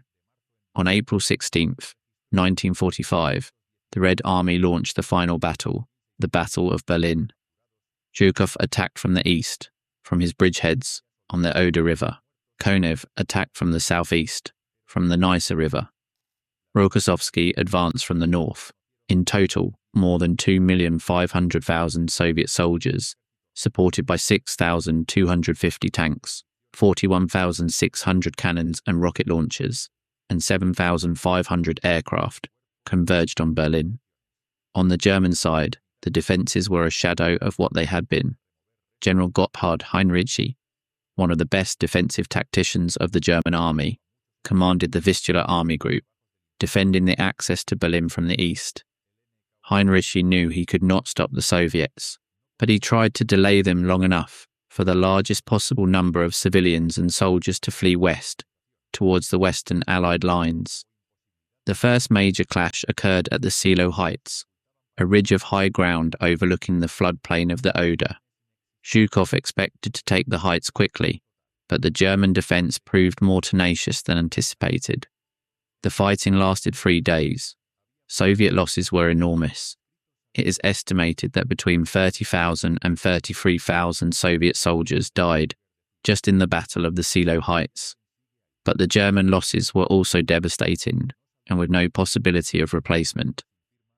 On April 20th, 1945, Hitler's 56th birthday, the first Soviet artillery shells fell on the centre of Berlin. The last hierarchs of the regime gathered in Hitler's bunker for the congratulations. It was a surreal scene. Men in suits or uniforms congratulating a trembling and aged leader in an underground bunker while outside his capital was turning into an inferno. And it was on that day that the last desertions from the inner circle occurred. Goering, who had fled to his residence in the Bavarian Alps, sent a telegram to Hitler asking if, given that the Führer was isolated in Berlin, he, as the designated successor, should assume the leadership of the Reich. Hitler interpreted this as a coup attempt and ordered Goering's arrest. Himmler, for his part, had been secretly negotiating with Count Volker Bernadotte of the Swedish Red Cross, offering the surrender of Germany to the Western Allies, but not to the Soviets. When Hitler learned of Himmler's negotiations on April 28th, his fury was volcanic. He called Himmler the most infamous traitor in history. The rats were abandoning the ship, but tens of thousands of soldiers and civilians were still trapped in Berlin in an inferno of rubble, fire and death. The battle for Berlin was a slaughterhouse. The Soviets advanced street by street, building by building, often floor by floor. The Germans had turned every intersection into a fortified point, every solid building into an improvised bunker. The subway stations were used as shelters and improvised hospitals until the fighting moved underground as well. In a desperate moment, the SS blew up the canal locks that crossed the subway tunnels, flooding entire sections where civilians and wounded were sheltering. The number of people who drowned in those tunnels was never determined with accuracy. The defenders of Berlin were an incongruous mix. Remnants of regular Wehrmacht divisions, SS units, fighting with suicidal fanaticism, Volkssturm members armed with World War I rifles, and children from the Hitler Youth who fired Panzerfausts at Soviet tanks from building windows. Some of those children managed to destroy tanks. Many died in the attempt. Many simply disappeared into the chaos. Inside the bunker, Hitler's disconnection from reality was now total. In his last days, the Führer lived in a fantasy world where armies that no longer existed received orders to counterattack, where divisions that only figured on outdated maps were supposed to close gaps that were tens of kilometers wide. A particularly revealing episode occurred on April 22nd, 1945, when Hitler asked about the status of the counterattack by SS Obergruppenführer Felix Steiner. Steiner was supposed to gather a combat group and attack the northern flank of the Soviet advance on Berlin, but Steiner did not have enough troops. His combat group was a handful of disorganized units, without fuel, without ammunition, without any real attack capability. When the General Staff officers informed Hitler that Steiner's attack had not occurred, that it could not occur, that the forces simply did not exist, Hitler suffered what witnesses described as a total nervous breakdown. He shouted, he cried, he slammed the table, he accused all his generals of treason, cowardice, incompetence. He said the war was lost. He said he would stay in Berlin. He said he would die in Berlin. It was the first time he admitted defeat to his subordinates. But even in that moment of apparent lucidity, he did not order surrender. He did not think of the millions of people who were still dying every day the war continued. He did not think of the soldiers who were still obeying absurd orders, because the system he had created left them no other choice. He thought of himself, of his legacy, of the betrayal of those around him. And those who surrounded him, those last faithful, who remained in the bunker until the end, who were they? Joseph Goebbels, the Minister of Propaganda, who had moved into the bunker with his wife Magda and their 6 young children. Martin Bormann, the party secretary, who until the last moment continued to issue orders that no one obeyed. General Hans Krebs, the last chief of the General Staff, a man who spoke Russian fluently and who would be sent on May 1st to negotiate a truce with the Soviets, which was rejected outright. General Wilhelm Burgdorf, who had been in charge of delivering the cyanide capsule to Rommel, Eva Braun herself, turned into Eva Hitler after a grotesque wedding celebrated in the bunker in the early morning of April 29th. And around the bunker, Berlin was agonizing. What was life like in the last days of the Reich's capital? What did the people trapped in that city that was collapsing building by building, street by street, feel? The testimonies of the survivors paint a picture of surreal horror. The streets were filled with rubble, corpses, and destroyed vehicles. The smoke was so dense that sometimes you couldn't see more than a few meters. The roar of the artillery was constant, day and night, a roar that pierced the eardrums and made the cellars where the civilians took refuge tremble. Running water had stopped working in most of the neighborhoods. The electricity was intermittent. There was no gas for cooking. Food was reduced to what each family had managed to store and what could be scavenged from destroyed shops and abandoned warehouses. And above all, there was fear, a visceral, animal fear that spread like a plague. Fear of the bombings, fear of the snipers, fear of the SS, who were still patrolling the streets looking for deserters and traitors to hang them from the lampposts, and above all, fear of the Soviets. Nazi propaganda had spent years building the image of the Soviet soldier as a subhuman beast, a rapist and murderer without mercy. And the tragedy is that, in many cases, that propaganda turned out to be prophetic. When the Red Army entered German territory, the mass rapes of German women became a widespread phenomenon. Historians estimate that between 100,000 and 1 million German women were raped by Soviet soldiers in the last months of the war, and in the months that followed, although the exact figures are impossible to determine. In Berlin alone, the most conservative estimates speak of at least 100,000 victims. Many women were raped repeatedly by multiple aggressors. Suicides among the female population of Berlin reached staggering figures in April and May of 1945. It is important to note that these atrocities were not an official policy of the Soviet command.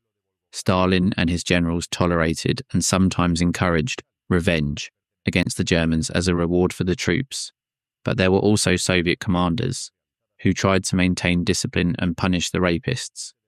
The reality was chaotic, as it always is in the collapse of a front and the occupation of an enemy city. But the suffering of German women was real, massive, and constitutes one of the largest and least discussed war crimes of the Second World War.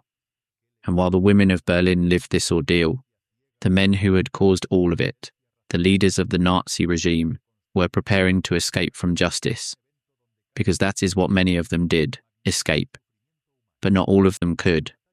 On April 28, 1945, Benito Mussolini, the Italian fascist dictator and former ally of Hitler, was captured by Italian partisans while trying to flee to Switzerland disguised as a German soldier.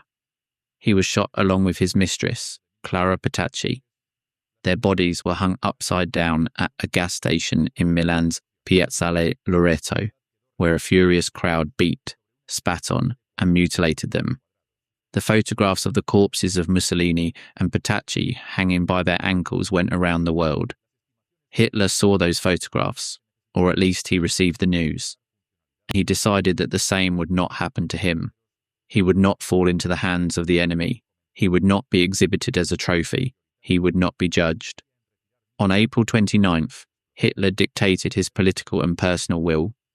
In the political will, he blamed the war on international Jewry, repeated the same lies and obsessions that had defined him throughout his life, named Admiral Karl Dönitz as his successor at the head of the state and the army, and expelled Göring and Himmler from the party for their treason.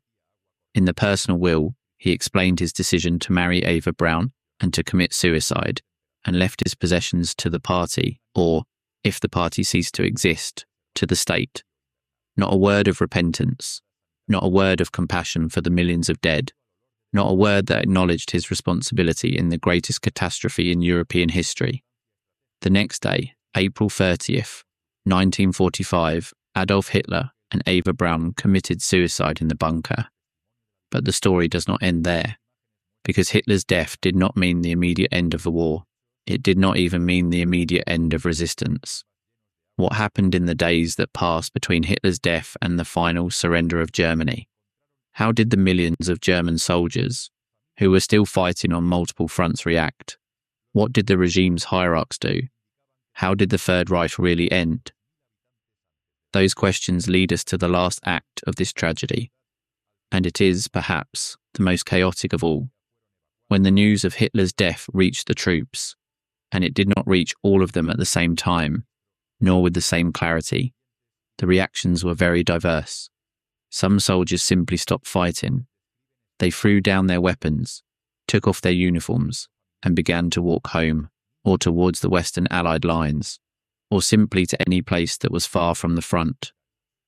Others, especially SS units, continued to fight with the same ferocity, whether out of fanaticism, fear of punishment, or because they literally did not know what else to do. Admiral Karl Dönitz, the new head of state appointed by Hitler's will, assumed command from Flensburg, in the far north of Germany, near the Danish border. Dönitz was not a Democrat or an opponent of Nazism. He was a military man who had directed the submarine war with ruthless efficiency and who shared many of the regime's ideological convictions. But he was pragmatic enough to understand that the war was lost and that every day it continued meant more unnecessary deaths. However, Dönitz did not seek an immediate surrender. His strategy was to buy time so that the largest possible number of German soldiers and civilians could flee the Soviet advance and surrender to the Western Allies, whom the Germans rightly considered much more lenient than the Soviets. To do this, he tried to negotiate partial surrenders in the West, while maintaining the fight in the East. The Western Allies did not accept this maneuver. Eisenhower insisted on an unconditional surrender on all fronts simultaneously. The Soviets, for their part, suspected, also with reason, that the Germans were trying to divide the alliance and obtain more favourable conditions by surrendering selectively. Even so, during the first days of May, hundreds of thousands of German soldiers surrendered individually, or in groups to the Anglo-American forces in the west. Some crossed rivers by swimming, crawling under fire to reach the American lines before the Soviets caught them. In the Baltic, the German Navy organized a massive evacuation of civilians and soldiers from the ports of East Prussia and Pomerania, the largest naval evacuation in history. It is estimated that more than 2 million people were transported by sea to the west between January and May of 1945, in an operation that has been overshadowed by other events, but which deserves to be remembered as an extraordinary humanitarian effort in the midst of chaos. On May 7th, 1945, at Eisenhower's headquarters in Reims, France, General Alfred Jodl, chief of the Wehrmacht's operations staff, signed the unconditional surrender of all German armed forces. The surrender would take effect at 23:01 Central European Time on May 8th, but the Soviets were not satisfied with the ceremony in Reims. Stalin insisted on a second surrender ceremony in Berlin, in territory controlled by the Red Army. Thus, on the night of May 8th to 9th, at the Soviet headquarters in Berlin-Karlshorst, Field Marshal Wilhelm Keitel signed the ratification of the unconditional surrender before Marshal Zhukov. The Second World War in Europe was over, but the collapse of the German army was not just a military event. It was a human process of a complexity and a drama that the figures can barely suggest. Behind each statistic were people, soldiers who had fought for years and were now prisoners, civilians who had lost everything, separated families who would not be reunited for years, if they were ever reunited at all. The final numbers are staggering. It is estimated that Germany suffered between 5.5 and 6.9 million military deaths during the Second World War, depending on the sources and the accounting criteria. To this are added between 1.5 and 3 million German civilians killed by bombings, combat on German soil, flight and expulsion, and the consequences of the post-war period. In total, Germany lost between 8% and 10% of its population. On the Soviet side, the figures are even more devastating. Approximately 27 million deaths between military and civilians, the greatest loss of life of any nation in any war in history. And then there were the prisoners. At the end of the war, more than 11 million German soldiers were in Allied captivity.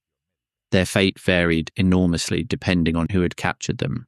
The prisoners in British and American hands were, in general, treated reasonably well, although there were exceptions, and the conditions in some improvised camps, especially the American Rheinwiesenlager, Rhine Meadow camps, were very harsh in the first months. Prisoners in French hands were often used as forced labour for years, but those who had it worse by far were the prisoners in Soviet hands.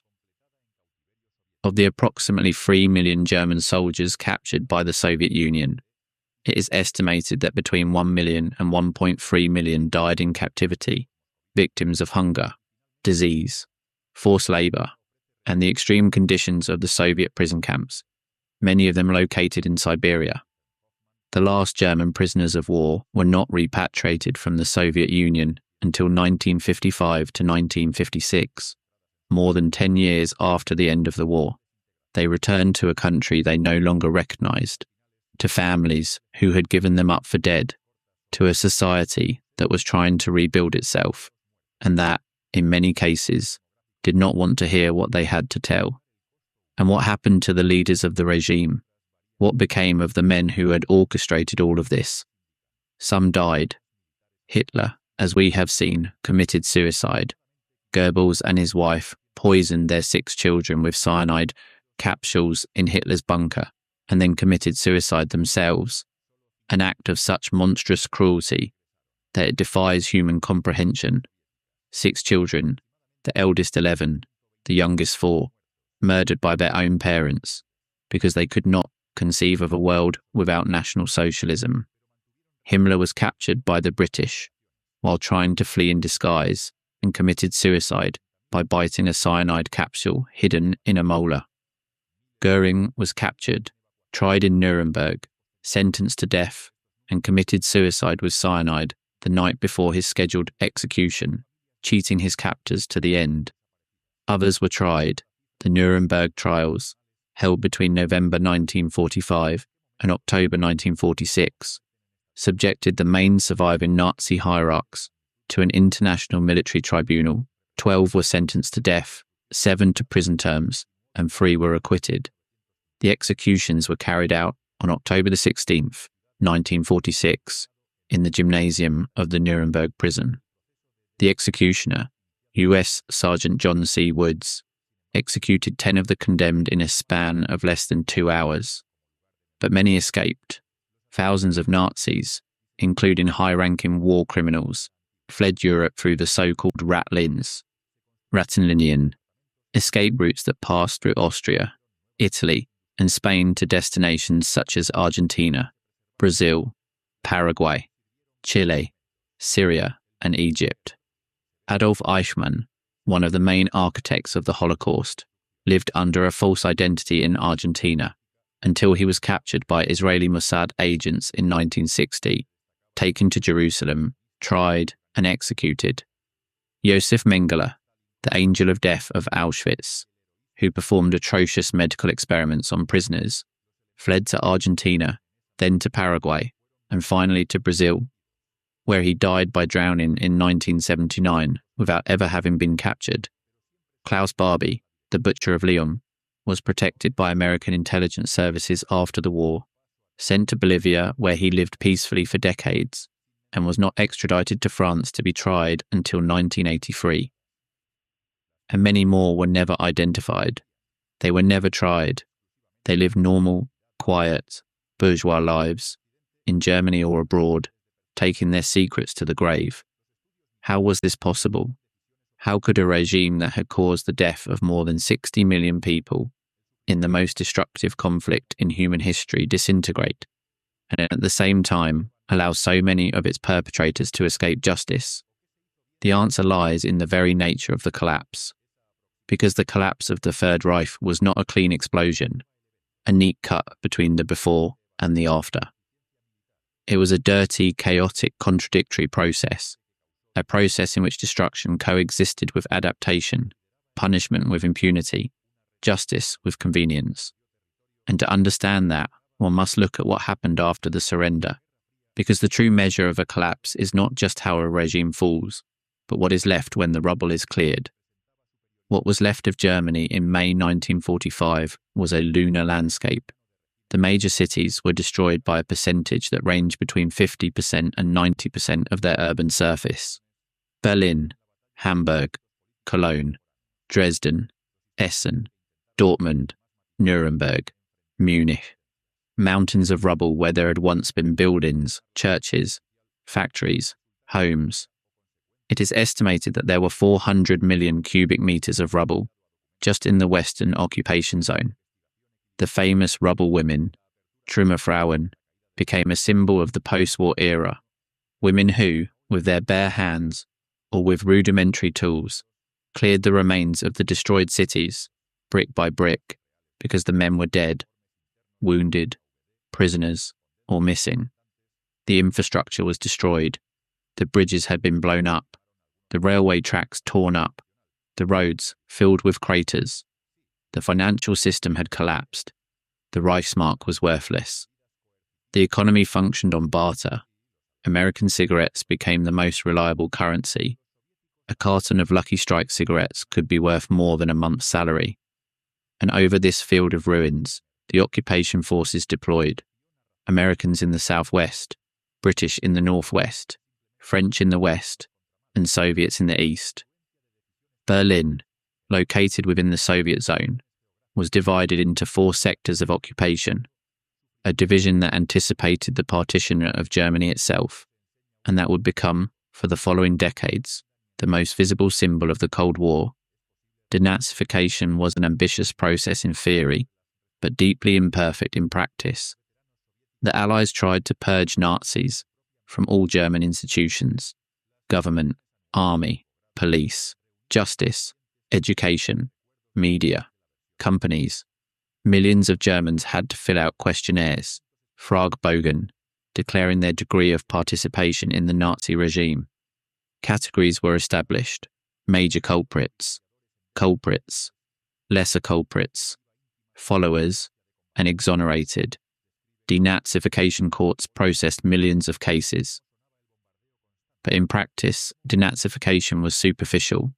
Most of the processed were classified as followers or exonerated and reintegrated into society. Many convicted Nazis received light sentences or were quickly amnestied. With the start of the Cold War, priorities changed. The United States and its allies needed a strong West Germany as a bulwark against the Soviet Union, and that meant using the expertise of administrators, judges, policemen, scientists, and military men who had served the Nazi regime. The most famous case is probably that of Werner von Braun, the rocket engineer who had designed the V-2S using slave labour from the Mittelbau-Dora concentration camp, where more than 20,000 prisoners died. Von Braun was brought to the United States in Operation Paperclip, became an American citizen, and directed the NASA space program that took man to the moon. His Nazi past was conveniently forgotten. But von Braun was not an exception. He was the rule. Thousands of ex-Nazis occupied positions of responsibility in the Federal Republic of Germany, West Germany, during the post-war decades. The West German Intelligence Service, the BND, was founded by Reinhard Gehlen, the former chief of intelligence for the Eastern Front of the Wehrmacht, the Minister for Refugee Affairs, in the first government of Chancellor Konrad Adenauer. Theodor Oberlander had been a member of the Nazi Party, and the SA, Hans Globke, the State Secretary of the Federal Chancellery under Adenauer, had been a co-author of the official commentaries on the Nuremberg Laws of 1935, the laws that deprived Jews of German citizenship. The list is long, painfully long, and this phenomenon was not limited to West Germany. In East Germany, the communist regime of the German Democratic Republic, GDR, proclaimed itself to have been built on the basis of anti-fascism, but it also integrated ex-Nazis when it was convenient, especially in the army and the police. What does all this tell us about the nature of the Nazi collapse? It tells us that totalitarian regimes do not die cleanly. Their tentacles extend so deeply into society that when the regime falls, the people who sustained it are still there. They are still teachers, doctors, engineers, judges, policemen. They are still parents, neighbours, co-workers, and society, faced with the impossible task of rebuilding itself on the ruins, has to make a pragmatic choice between perfect justice and survival. Germany chose survival, and it did so at a moral cost that it took decades to recognise. It was not until the 1960s, with the trial of Eichmann in Jerusalem and the Frankfurt trials against the Auschwitz guards, that German society began to seriously confront its Nazi past. It was not until the generation of 68, the children of the Nazis, that the question, "What did you do during the war?" became a generational challenge that shook the foundations of post-war German society. And that process of confrontation with the past, what the Germans call Vergangenheitsbewältigung, overcoming the past, is still ongoing today.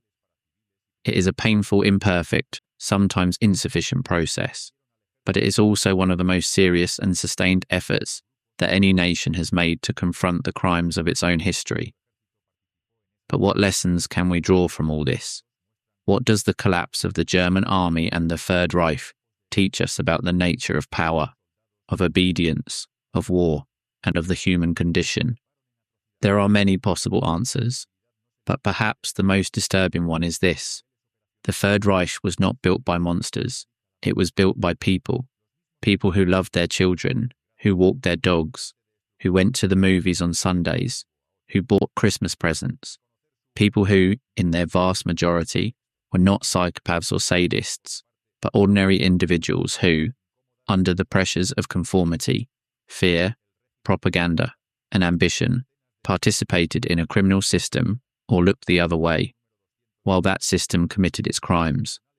Hannah Arendt, the political philosopher who covered the Eichmann trial for The New Yorker, coined the expression "the banality of evil" to describe this phenomenon.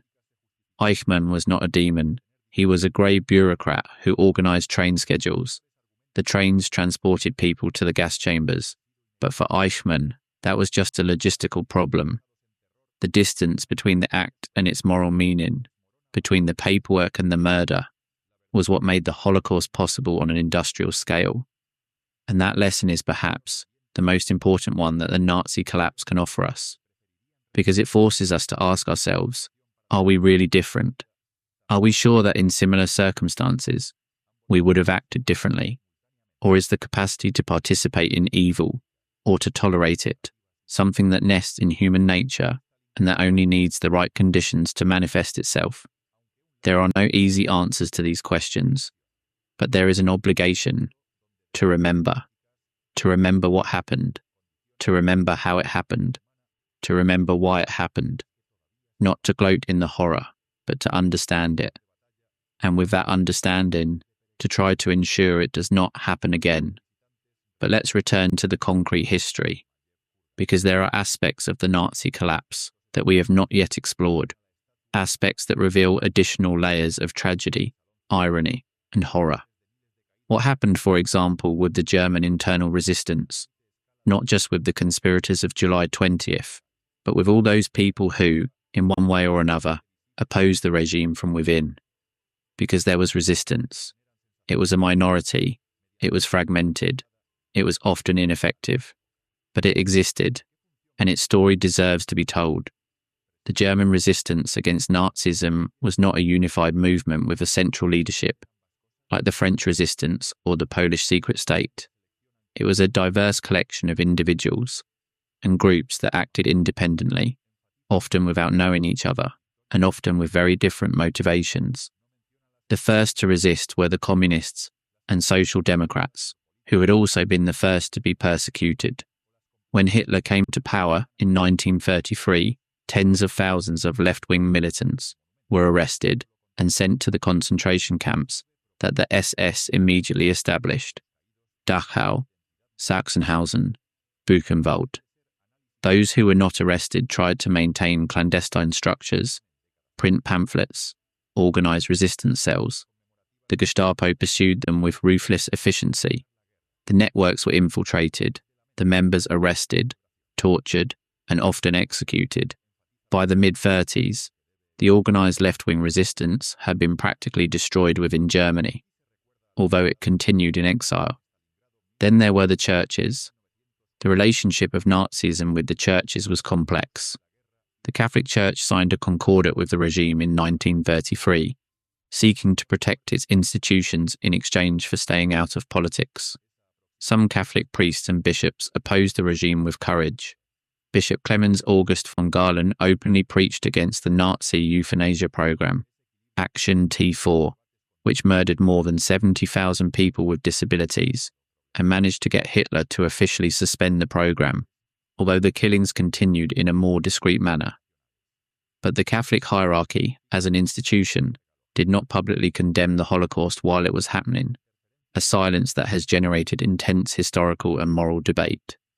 In the Protestant Church, a group of pastors led by Dietrich Bonhoeffer and Martin Niemöller formed the Confessing Church, Bekennende Kirche, in opposition to the pro-Nazi German Christians, who tried to Aryanize Protestantism. Bonhoeffer went beyond spiritual resistance. He actively participated in the conspiracy against Hitler through his contacts with Canaris's Abwehr. He was arrested in 1943 and executed in the Flossenburg concentration camp on April 9, 1945, just weeks before the end of the war. And then there was the White Rose, a group of university students from Munich: Hans Scholl, Sophie Scholl, Christoph Probst, Alexander Schmorell, Willy Graf, and Professor Kurt Huber, who between June 1942 and February 1943 wrote and distributed 6 pamphlets denouncing the crimes of the Nazi regime and calling for passive resistance. Their texts were eloquent, passionate, filled with philosophical and religious references. The 6th pamphlet explicitly denounced the massacre of Stalingrad. Hans and Sophie Scholl were caught distributing pamphlets at the University of Munich on February 18, 1943. They were arrested, interrogated, tried by the People's Court of Roland Freisler, and executed by guillotine on February 22nd, just 4 days after their arrest. Sophie Scholl was 21 years old. Her last words, according to witnesses, were, "How can our own death matter if through our act thousands of people are stirred and awakened?" The White Rose did not change the course of the war. It did not overthrow the regime. It did not save lives in the immediate sense. But its meaning transcends practical effectiveness. It showed that individual conscience could resist even under the most extreme pressure of a totalitarian state. It showed that not all Germans accepted Nazism. It showed that moral courage exists, even if it is a minority, even if it is punished, even if it seems futile. And in that sense, the White Rose was perhaps the most important victory of the German resistance. Not a military or political victory, but a victory of the human spirit. There is a heartbreaking paradox in the history of the German resistance. The conspirators of July 20th, 1944, the men who came closest to eliminating Hitler, included people who had supported the regime for years. Some had participated in the invasion of Poland, of France, of the Soviet Union. Some had known, tolerated, or even facilitated war crimes. Their opposition to Hitler arose, in many cases, not from a moral rejection of Nazism from the beginning, but because the war was being lost and they wanted to save what they could of Germany. Others, like Tresckow, had indeed reached a position of deep moral rejection and had said that the assassination of Hitler was necessary not to save Germany, but for Germany to show the world that not all had given in. But there were also among the conspirators those who were anti-Semites, who wanted to keep some of Hitler's territorial conquests, who dreamed of an authoritarian Germany without Hitler, but not necessarily a democratic one. The German resistance was not a movement of saints. It was a heterogeneous group of people with diverse motivations and often contradictory, united only by the conviction that Hitler had to be eliminated. And how many times did they try to eliminate him? Historians have documented at least 42 assassination attempts against Hitler throughout his political career, from the 20s until July the 20th, 1944. Bombs on planes that did not detonate, officers with pistols who could not get close enough, suicide volunteers whose missions were cancelled at the last moment due to unforeseen changes in Hitler's agenda. Each of these failed attempts is a bifurcation in history, a what-if that haunts the imagination. What if Stauffenberg's bomb had detonated in the concrete bunker instead of in the wooden barrack? What if Trescow's bomb on the plane had not frozen? What if Georg Elser, the carpenter who placed a bomb in the Bürgerbraukeller beer hall in Munich on November 8, 1939, had calculated the timing better? His bomb detonated, killed 8 people, but Hitler had left 13 minutes before planned. 13 minutes. The difference between the world we know and a world that could have been. But it was not to be. And history is not written with what-ifs. It is written with what happened. And what happened was that Hitler survived all attempts and maintained control of the regime until the last moment, dragging Germany and half the world with him into the abyss. What other aspects of the Nazi collapse deserve our attention? There is one that is often overlooked in conventional narratives, the collapse of Germany's allies. Because the Third Reich did not fight alone, it had allies, satellites, and collaborators who, as defeat became evident, abandoned the ship, one by one, in a process that dramatically accelerated the disintegration of the front. Italy was the first. After the fall of Mussolini in July 1943 and the Allied invasion of Sicily, the new Italian government of Marshal Badoglio signed an armistice with the Allies in September 1943. Germany responded by occupying Italy, disarming the Italian army, and establishing a puppet government in the north under a Mussolini rescued by an SS commando. But Italy, as an effective ally, had ceased to exist. Romania was the next devastating blow. On August 23, 1944, King Michael I of Romania ordered the arrest of the pro-Nazi dictator Ion Antonescu and announced that Romania was changing sides, It declared war on Germany and opened its borders to the Red Army. This turn was catastrophic for Germany, not only because of the loss of Romanian troops, who had been an important part of the Axis forces on the Eastern Front, but above all because of the loss of the Ploiesti oil fields. Without Romanian oil, Germany's fuel reserves were reduced to critical levels. Finland signed an armistice with the Soviet Union in September 1944. Bulgaria changed sides in September 1944. Hungary tried to do the same in October 1944, but the Germans, who had anticipated the maneuver, occupied Budapest and kept Hungary in the war by force, installing a puppet government of the fascist Arrow Cross Party that carried out horrible massacres of Hungarian Jews in the last weeks before the Soviet liberation. Each defection reduced Germany's defensive perimeter, eliminated Allied divisions from the front line, and opened new vulnerable flanks. The cumulative effect was devastating. And there is another aspect of the collapse that deserves attention: the technological war. Because Germany, despite its growing disadvantages in men and resources, continued to be a leader in military technological innovation until the end. The Germans developed the first operational ballistic missiles, the V-2, the first jet combat aircraft, the Messerschmitt Me-262, the first modern assault rifles, the Sturmgewehr 44, the first infrared night vision sights, the first anti-ship guided missiles, the Fritz X bomb that sank the Italian battleship Roma. The list of innovations is impressive. But did these miracle weapons change the course of the war? No. And the reasons why they did not are another chapter in the history of the internal dysfunction of the Nazi regime. The Messerschmitt Me-262, for example, was a revolutionary fighter, faster than any Allied aircraft, capable of intercepting bombers with lethal effectiveness. But Hitler insisted for months that it be used as a bomber, not as a fighter, a decision that delayed its operational deployment in the role for which it had been designed. By the time the Me-262s began to operate as fighters in significant numbers, the takeoff runways were being bombed, fuel was scarce, and the experienced pilots who could exploit their aircraft's capabilities were fewer and fewer. The V-2, the ballistic missile designed by von Braun, was a prodigy of engineering, but it was enormously expensive to produce, inaccurate in its targeting, and its warhead was too small to cause significant strategic damage.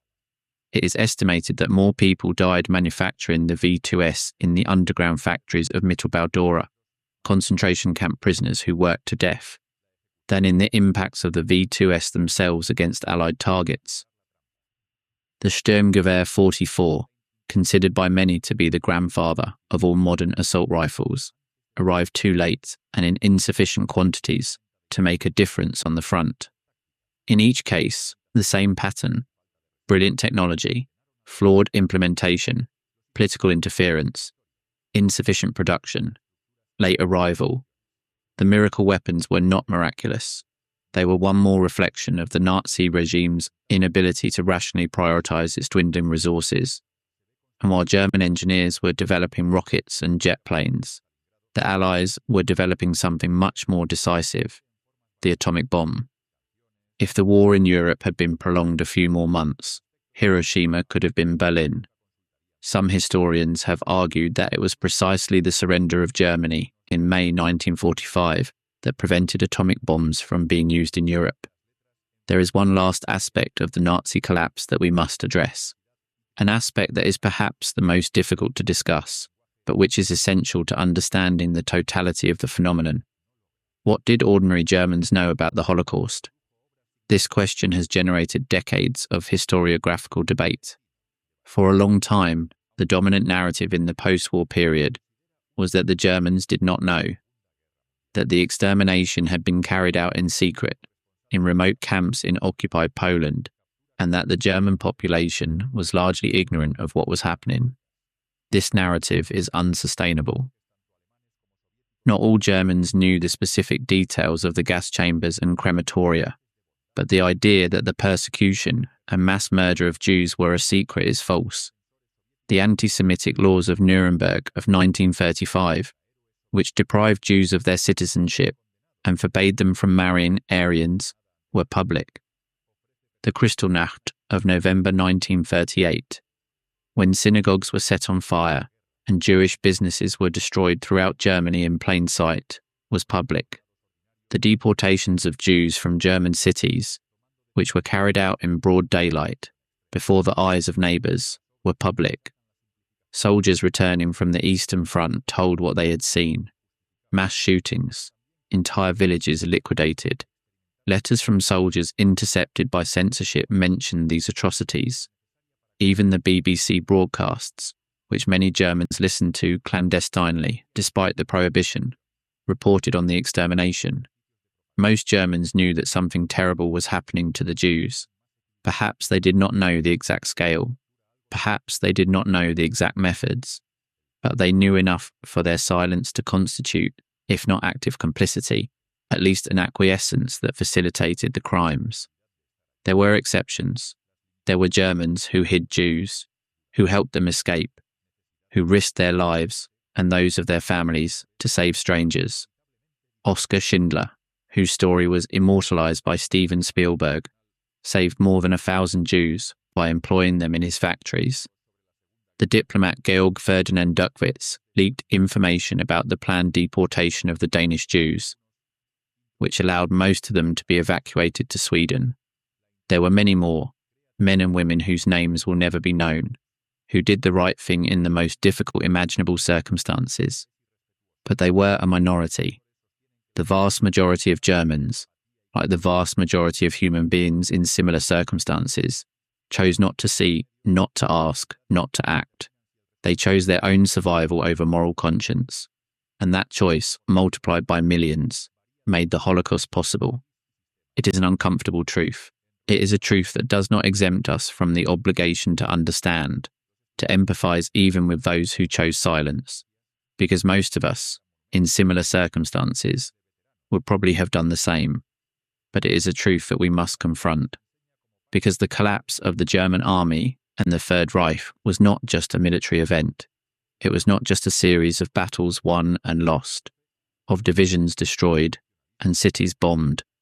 It was a moral collapse, a collapse of a civilization that believed itself superior and that sank into the deepest barbarism.